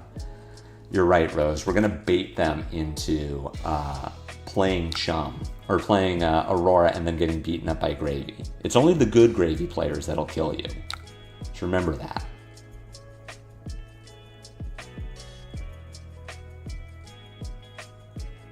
Oh, they don't have any action points. Okay, we're so up. So now we're going to Discharge. We're going to go Flow State Embodiment.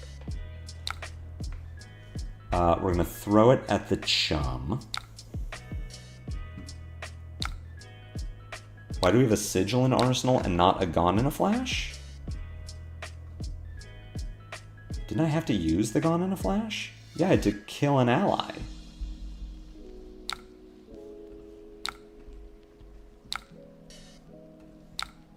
I had to attack with the Gone in a Flash to kill a Sawbones. Like, what do you mean? I can't just leave a Sawbones on the board. I have to kill it. Okay, so what this hand is going to do is our Gravy is going to pass. And then this hand doesn't do anything. So they attack with Anka. We block 6. They end the turn. I go Lightning Surge at Anka, kill it. Scorpio Gravy, Arsenal the Starlight Road, and then we're set up for next turn, where I get an embodiment. I could have bounced the Gone in a Flash, so true, and then I would have had a Gone in a Flash. And then we'd be winning this game. That would have been much better than how this game is actually going. Okay. I can survive the Anka if I block with my entire hand.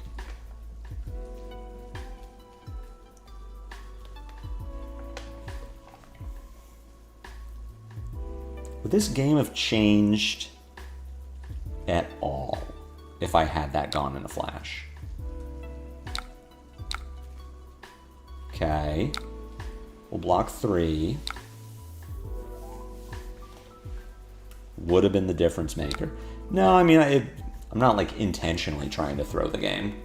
It would have been something I should have done. But yeah, we're not going to win this game, regardless. CNC on top. Okay, so we're not going to want to Arsenal our Starlight Road. We're just going to pitch it to Grasp.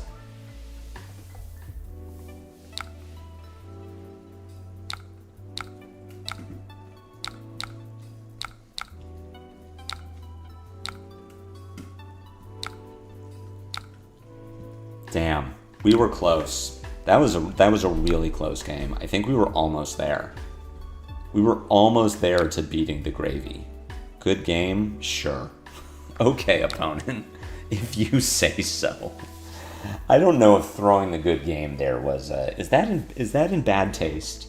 To throw a good game when you beat your opponent 17-0 and they spend 4 cards killing your chum? Yeah, this hero is not good. I think this build is like about as close as you can get. Maybe we still tinker with it, but like, I don't know how we were going to beat this Gravy. They just had too much going on.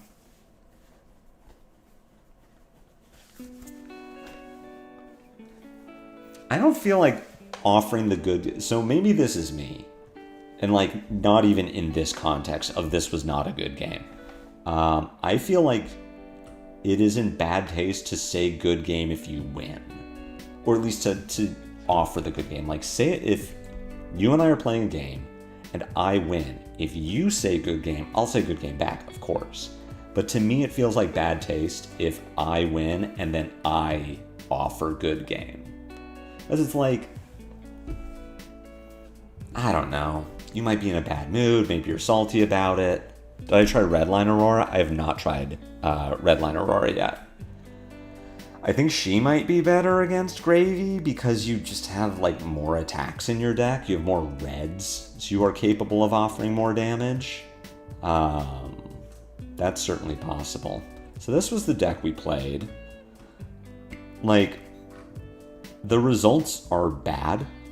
The results are not good. The second Rhinar game we played was like a real game of flesh and blood. The Marionette we misplayed, but we're not going to win that game, even a little bit. We also had to go first. We had to go first against the Puffin. This one was about as close as I think we could have gotten. If we get to go second, maybe the game goes differently. Our opponent drew about as well as they could have, but we also drew well. So this one might just come down to first or second in the aggro mirror. And then, yeah, this Gravy game was not close. We should have gone first. We made a misplay or two, but our opponent was at 17. There's no way that we're winning this game.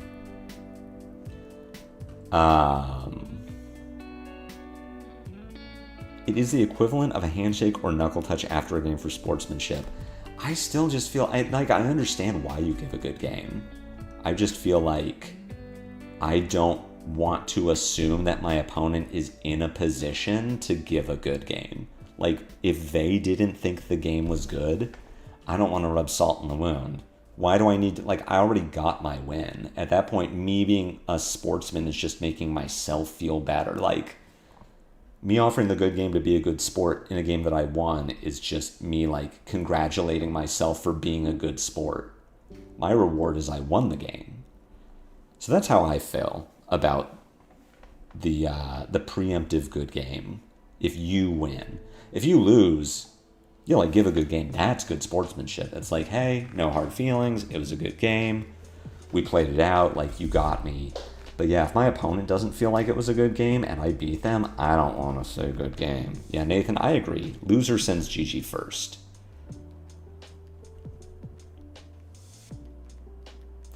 I think this list was pretty okay. Like, there were never cards that... I guess Arcanic Reproach was the card that felt the worst.